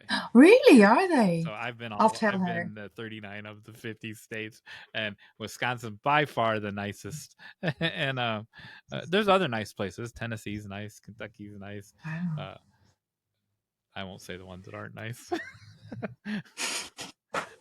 I looked up some spruce trees because I wanted to draw like Christmassy trees, type of spruce trees, and so I looked up what kind of trees do they have there, and luckily they looked very much like the spruce type of trees that a little greener, I think, but yeah.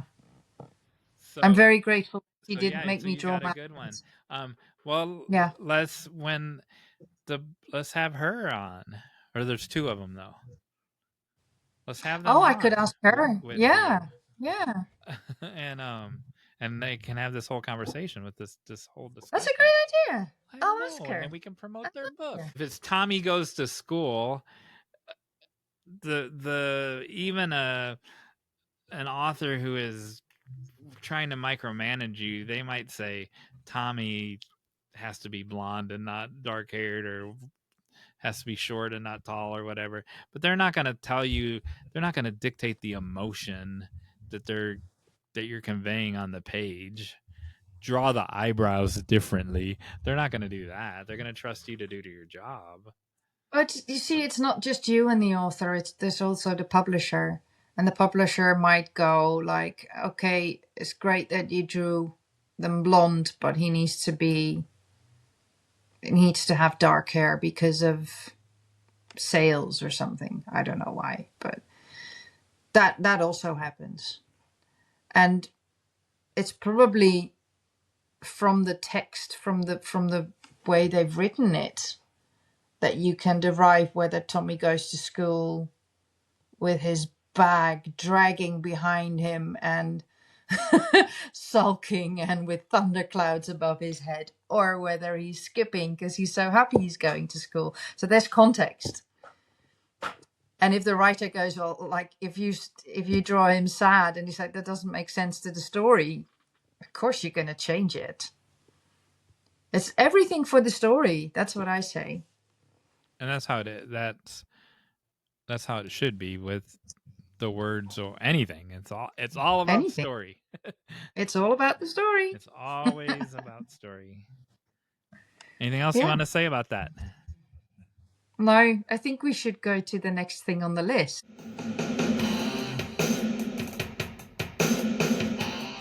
We interrupt the internet. I'm Jon Meyers from Write Better Together. Hey, look, everybody, it's Peggyann Kennedy. Hi. Why are we interrupting the internet, Peggyann Kennedy? We're writing a book together. Oh my gosh, we are? We are. What's it called? You Should Hope WRENLEIGH DUVAL and VENNA BRENNAN Never Meet. Oh my gosh, I like the way you said that. You should hope WRENLEIGH DUVAL and VENNA BRENNAN never meet. And you all watching this, you better hope they never meet. That's for sure. It would be very traumatic if they did. Who are these two women? So they are both cashiers. Yes. VENNA works in an art studio in Eureka Springs. And WRENLEIGH is a cashier at a thrift store in Essenay, Indiana. Awesome. There's no chance that they're gonna meet. There's no way. Of course not. Never. They're 600 miles apart. Totally not. So they're both Gen Z, and Yes. of course they both have their own aspirations and dreams and hope. There are several different tropes that are going to be in our book. Oh. First of all, there's friends to lovers. Oh. And then there's small town. Oh. And there's one that we're kind of inventing all our own. We're starting our own trope. We are. It's called Connection of Convenience. Oh my goodness. I bet you there's going to be more than 3. I bet so. I bet there'll be a lot more. By the time this book's done, there's going to be a hat on a hat on a hat. Amen. So there's an interesting quote by Tolstoy who says that every story is one of two things, either a journey or a stranger coming to a town. And our story is both. Oh, yeah, our story is both. We are a hat on a hat. Oh my goodness. Yeah. If you're watching this after October 8th, then this is where you go on the Substack to find it. It'll be each week on every Wednesday. It'll be free for a while. The chapter will be free for a while, and then it'll go behind the paywall because that's how Substack works. And then at the end, a year from now, well, in August, next August, it will release it as a paperback, and so you can join it you can join the story anytime while it's in progress, or you can wait till the end, or you can do both, however you want to do it. Awesome. Please read.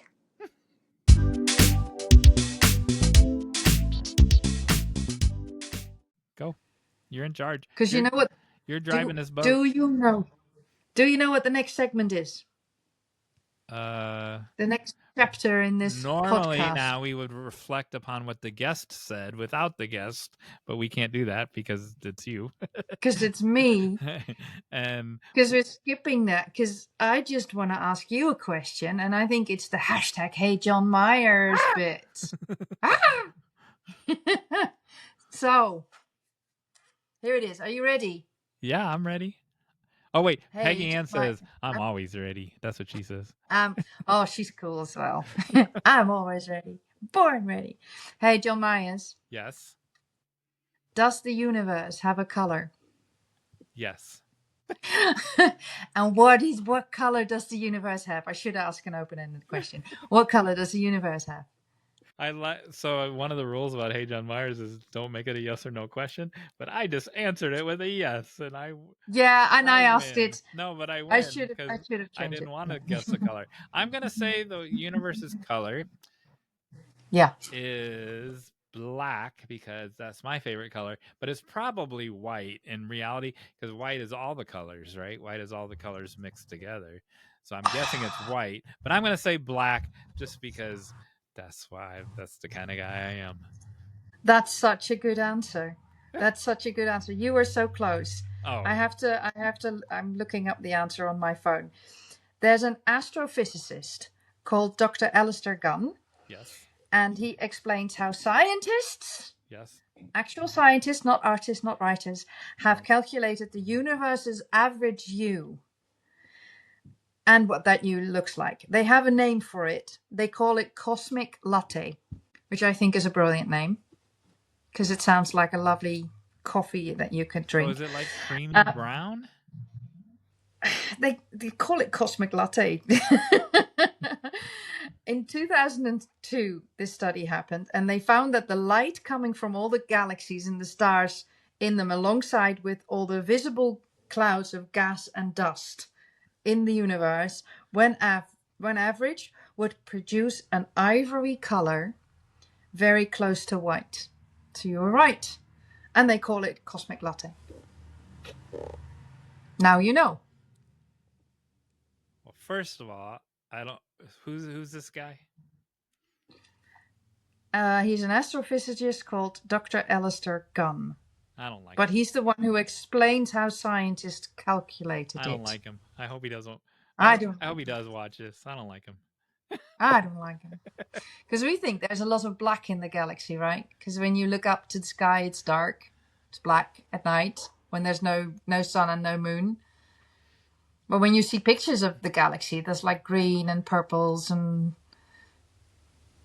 Here's what I think. And there's white of the stars.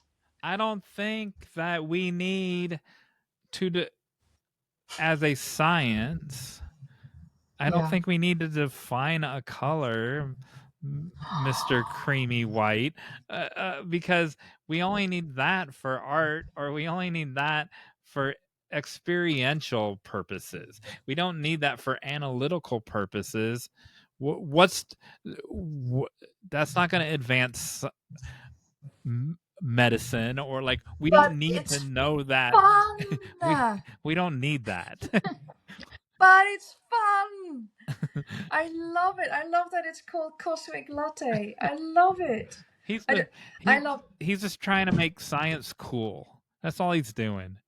Okay, perhaps he was bored and think, how can I make science cool? Well, he wasn't the one that invented it. It was scientists who invented it. He just proclaimed it or whatever he did. I found it on the interweb. I have to confess, I found it on the interweb, and I thought it was so interesting because I love color and I love how color works together. and how colors are mixed, whether they're on my paint palette or in light. So your answer is very good and very close, because light has all the colors in it as well, and Yeah. it's refracted. And I love how we perceive color, and everybody perceives it differently. I myself, just to toot my own horn, I'm very good at distinguishing loads of different colors and loads of different hues. It's what my eyes do. And I gotten good at it by doing it a lot, by mixing loads of colors. And there are people who can't see any colors, or are colorblind, or just see it completely differently. And back to the horses for a second, they mostly see the world in gray. So they can distinguish blue and what we see as blue and yellow very well, because they're very different. And the rest of the thing is just gray is used. That's why they are so scared of sheep. They don't see white sheep. They see something bright in a field of gray, and that's why they get scared. It's just lighter than its surrounding. Yeah, and it's light and it's moving. So when the sense. sheep follow him around, it's a bunch of white or brighter dots in a gray world. Very scary. That makes total So it's contrast. They see contrast. They don't really see color that well. See, that's why, even though I was being silly before, so first of all, I like this. Hey, Jon Meyers, this is fascinating. So good job. That's where an artist brings more context and more value to color than a scientist. That's why I was being snarky earlier, and I don't like the guy because it's for pleasure and for aesthetic purposes and emotive purposes. Like, don't I be think trying I to like put it color because in your science. I think I like it because when it's science, it kind of validates art, and that's silly, because you're right in that aspect, is that art doesn't need validation per se. Yeah. But I kind of like it, that because it's science, it's real sort of thing, which art doesn't need that. Yeah, I agree. When I read the color of the universe is cosmic latte, I don't see brown. I see creamy, like tan. I see ivory made out of loads of colors, like kind of rainbowy. This is latte right here. This is too much milk. No, it's like I'm getting some colors out. Okay. This is what something like this. Oh. I'm just getting a bunch of colors. This is what it's like. Oh, that's what to me. That's the latte you drink. That's what not any cosmic latte looks like.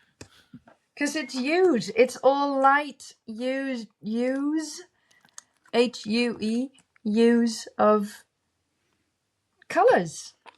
Okay. That's what it's like for me. The way you see it is better than what I was seeing.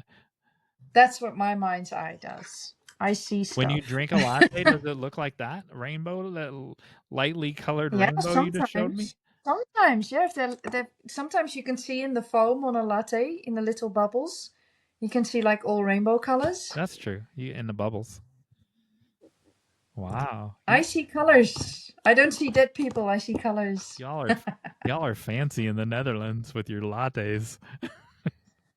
We are. I love a good latte. I love a good chai latte, which is more Indian. That's what I drink. I like it. Chai tea lattes. Oh, love those.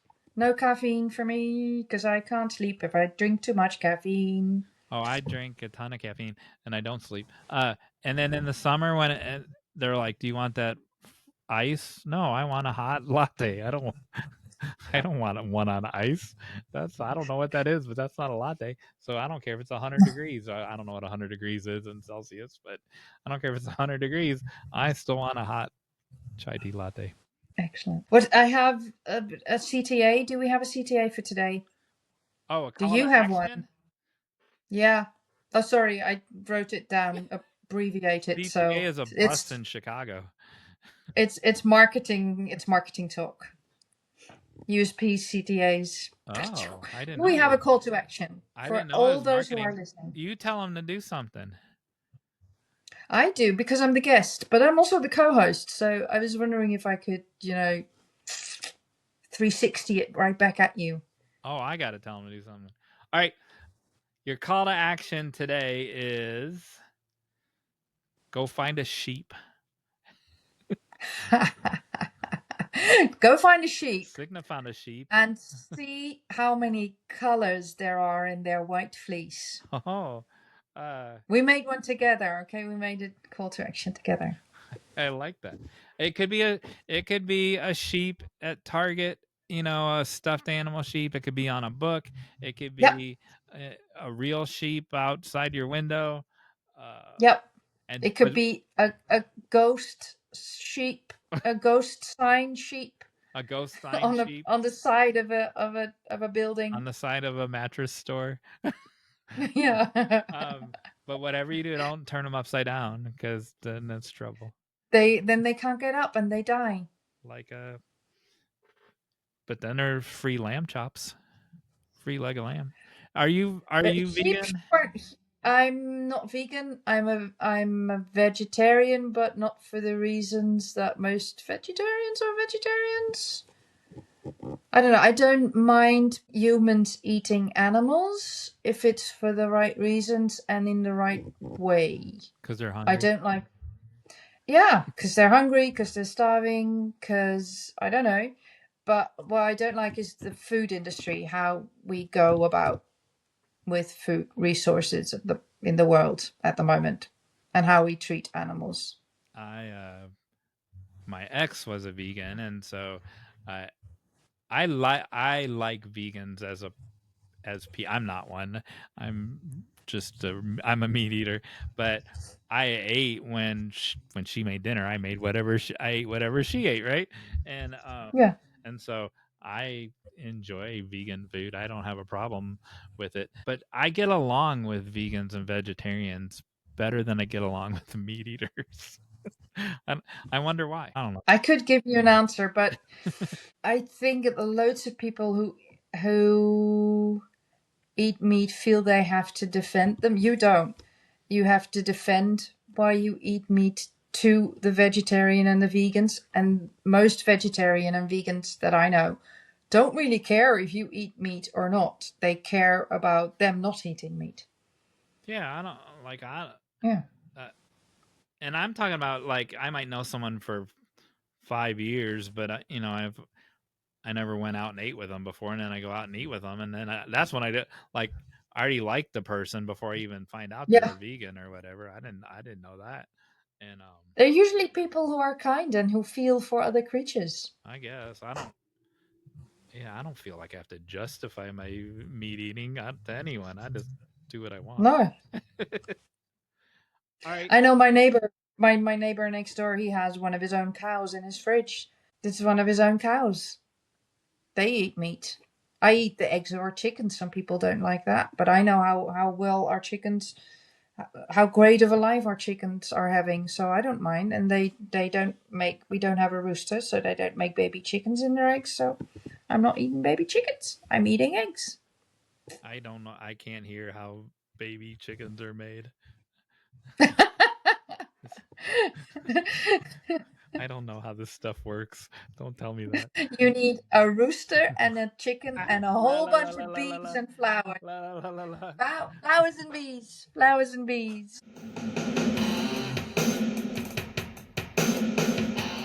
We have 5 chickens here. And you walk out there and you go grab an egg out from underneath them? No, I just wait until they lay them and leave the nest, and then I grab them. They come in your house and they lay them in the refrigerator? No, they don't. So you have to go pull it out from under a chicken. No, because they're not on the place where they lay anymore. They lay their egg, and then they leave the place, and then I grab the eggs. Where? They're not on their nest all day. So they're not sitting on them when you go get them, is what you're saying? No. Oh. At first, I thought you were saying that they, like, come and lay them on the front porch for you, and then they go back to their nest. I'm like, what the heck? Almost. They come to my front porch when they are hungry. And then they come back on the door. Literally, they go Seriously, I don't know. They know where I go when I'm not on the when I'm not around the barn. They know where I go and they follow me, and then they go on the house. 'Cause they're Seriously, it's hungry. great. If they're hungry, if they don't have enough food, they come get me. They can't eat the grass? They eat the grass, but they want like the nice stuff. They want like we have these little worms that we feed them and bits of mice, corn, Wait, and so what else do you're a I give them? vegetarian, but the chickens aren't. They Oh no, the eat chickens eat mice. everything. They are scary. They eat everything. And they smell so bad, Jon Meyers, because I'm not going to go into that. Thank you. It's time. It's time for the final act. Oh my goodness. Today, you will be playing. Okay, I don't know about this. This scares me. This part scares me. But Today, go. you will be playing for... I don't know if a vegan or a vegetarian can eat this or not. This Reese's Peanut Butter and Jelly Cup. It's got chocolate. It's got peanut butter like a regular Reese's cup, but there's jelly in the bottom of it. Oh, what a great invention. That's what you're winning. So if you don't like that, you better not try too hard. Is it, Jon, be honest? Jon Meyers, be honest. Yes. Is it an empty wrapper or is this thing still in there? The one I have one, but the one I grabbed was an empty wrapper. I'll play for the empty wrapper because I don't like Reese's Pieces, but I like the graphics. You like wrappers? No, it looks cool, so I'll play for the empty wrapper. But I don't like Reese's Pieces, so you don't need to send me the Reese's Pieces with jelly in it.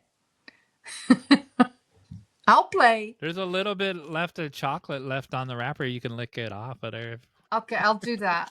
Yeah. You said you liked chocolate. You like real chocolate. I like chocolate and I love peanut butter, but whatever is in that Reese's Pieces stuff is not peanut butter. No, I agree with that. Okay, good. Did you watch the episode where Matisco taught us that there's rat hair in our peanut butter? Oh. She did. Oh no. Yep. I'm glad. I'm always happy when we agree on things, Jon Meyers. So what do I have to do to win this amazing Reese's Pieces peanut butter wrapper? You will be playing...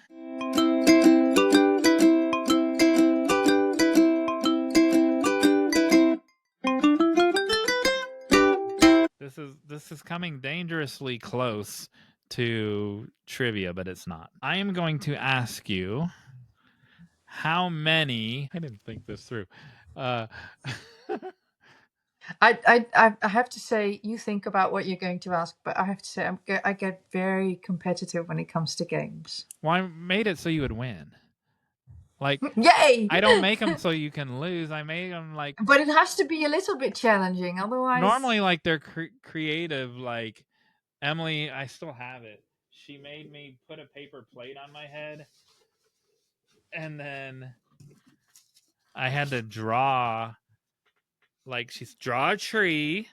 Oh, cool. And then over to the left, draw a dog. And over to the right, draw a house. And you couldn't see it. And then there's how I did. You draw Snoopy! I drew Snoopy. And that was the first try. That was the second try. That's good. That's so good. So it's normally stuff like that. But this one I'm trying to... So it's comparing our two countries. Okay, good. So I'm going to say the name of a city or a town. Yeah. Or a village or a hamlet. And you're going to tell me if America has that city, town, or hamlet. I got to pull it up. And I'm starting with Amsterdam. Does America have an Amsterdam? No Googling, no cheating. That is the hardest one you could have asked. I'm going to say yes. Ding, ding, ding, ding. You are correct. How many Amsterdams are in America? Oh, I'm going to say 3. Let's see if you're right. Did you know that while you look it up, sort of intermission, little knowledgey bit, that Amsterdam is actually built on poles, on wooden poles, driven into the clay soil, The whole town or the whole city? the whole town. That's the biggest city in your world, Amsterdam. Oh, yeah, almost. Rotterdam and The Hague are pretty large as well, but Well, yeah. according to Mrs. Google, Yeah. she said Amsterdam was the biggest. Speaking of Kilroy, look at all those Kilroys. And then here's where the meme turned into an actual film. Kilroy was here. And look, Oh my he's gosh! looking over the fence just like the Kilroy. Wow. All right. So, I'm sorry, I got sidetracked. Yeah. That's what Google does to you. How many Amsterdams are there in the US? No Googling.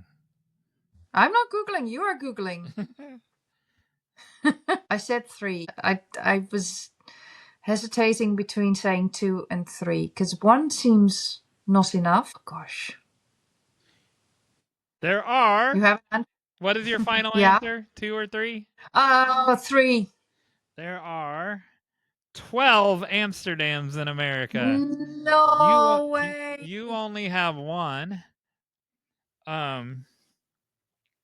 This is actually a different answer than what I found earlier. 12. There are 2 states that have 2 of them. No. You want to guess what those 2 states are? New York. Yep. Ding, ding, Is ding. that state? Yeah. Yeah. And probably another one on that same coast. I don't know. I'm not very good at American. Oh gosh.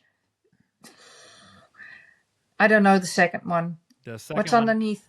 So New York has 2 and Ohio has 2. One in Licking County and one in Jefferson County. Missouri has 1. California has 1. Georgia has 1. Pennsylvania has 1. Texas has 1. Virginia has 1. Montana has 1. New Jersey has 1. And so there's really only 11 because it also says there's an Amsterdam Avenue in Manhattan. So that would make it, or New York having 3, so you don't count that one. You know what I was going to say, why I went for 3 and not for 2? Why? Because I was thinking that the settlers or whoever named the places in America were not so creative. But to have 12 Amsterdams is There's Springfield. Very not creative. There's Springfields in every state. I know. Why? Because I guess we're not very creative, like you said. Yeah, I guess that's the answer. Well, the New York ones are named because the people came from your Amsterdam and came to our Amsterdam. And that's why I said New York first straight away. All right. Yeah. According to Mrs. Google, she says your second biggest city is Rotterdam. Right. How many Rotterdams are in the United States? 0. I'm sorry. Another guess? You want a second guess? 1. Second guess is 1. There's 2. Okay. They're both in the same state. No. They're distinct. One is a city and one's a hamlet, so not officially a city. Okay. And they're both in Schenectady County in New York. So same reason, I think, because they come, and I think Rotterdam. I shouldn't be lying, but I think I'm not allowed to Google, but I think that our Rotterdam is also built in a hamlet, on a hamlet, at an hamlet. Yeah, well, I think so. Rotterdam is a suburb of Schenectady, New York, and then Rotterdam, the hamlet, also known as Rotterdam Junction, because they have they have commerce and interchange and train stations and stuff. There is a suburb of Rotterdam, but it's its own distinct area. There you go. Last but not least, your third biggest city. You already said it. The Hague. The Hague. Yeah. How many of The Hague are there in the United States? Okay, so I was thinking there weren't as many Rotterdams because I was wondering if Rotterdam already existed when they crossed the sea. The Hague is not called The Hague in Dutch. It's called Den Haag. And the official name of Den Haag is 's-Gravenhage. So I bet you're not looking up that. I bet you're just saying The Hague in America. And I'm going to go for 0 again. You're kind of right. Ding, ding, ding, ding. But Oh, thank goodness. But you're kind of wrong. Okay. There is no The Hague. There are 2 Hagues. And they're both named after The Hague. They just left the off. One is in New York. Where you want to guess what the other one is? One of the other states you named earlier. I'm so bad at words. Ohio? Nope. Oh, or is it like the same as in Rotterdam? No, it's your theory about it being like the people coming over there and they went to New York and all that and they named it. Yeah. Nope. There's one in North Dakota, which that wasn't settled for years, years and years after your people came over. So, yep. So there you go. And so why do you have the in front of The Hague and we just have Hague? Well, like I said, the original name is 's-Gravenhage. Was it the Snakabahava? 's-Gravenhage. It's apostrophe S.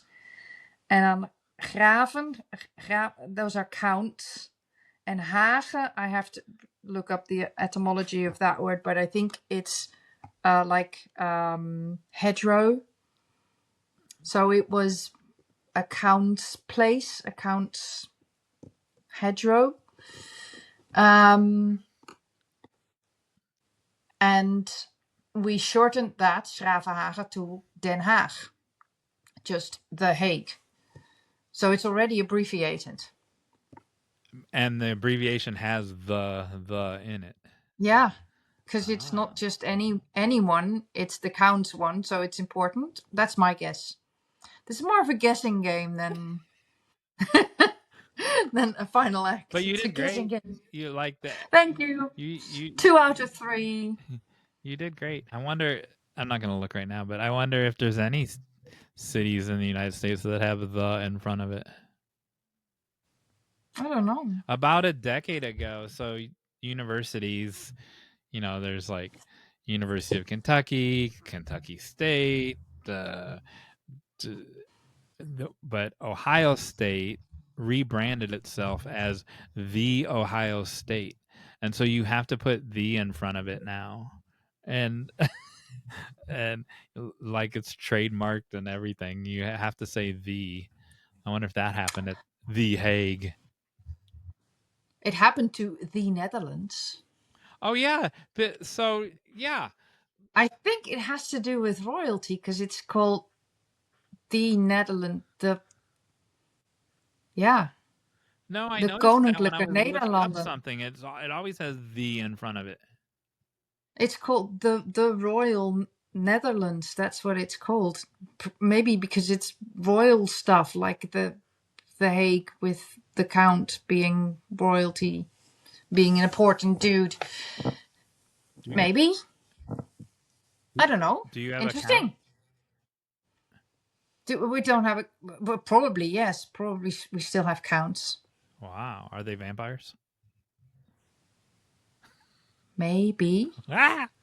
They live in old dark castles. I am not visiting. I don't know. I am not visiting you ever. You and your. I don't know. I don't know any counts. I haven't met any counts. Nope. Nope. You need to get out of your bubble. Just thinking more often. Well, I haven't met the king, but I've seen him, our king and queen. I've seen them. I've seen their plane. I've seen them. That's the closest I've been to royalty. I didn't even know you had a king and a queen. Shocking. I have so many I know it's not a trivia. thing, but it's interesting to know. Yes. I find this very interesting because I like that you said Mrs. Google instead of Mr. Google. But when a king becomes a king, their wife is automatically a queen. But when a queen becomes a queen, their husband is a prince. That's awesome. They don't become a king. They're not automatically a king. But if the wife dies, then they become a king? No, then it's the children son. of the son wife. would be. Yeah. Oh. Is that everywhere Unless or just in the Netherlands? I know it's in the Netherlands. I don't know if it's everywhere. And But so that's So who's in charge, the king or the queen? Right now, you have both. the king and the queen both, but the king mostly, because he wed the queen. He was king first. He's the son of our queen, of our former. We had I think 2 or 3 queens with husbands, so 2 or 3 queens with princes, and now we have the son of the queen, who's the king, who married, which is now our queen. So this is the first time in decades that we have both a king and a queen. Do you know why I call Google Mrs. Google? Because she knows everything. Well, that's a good reason.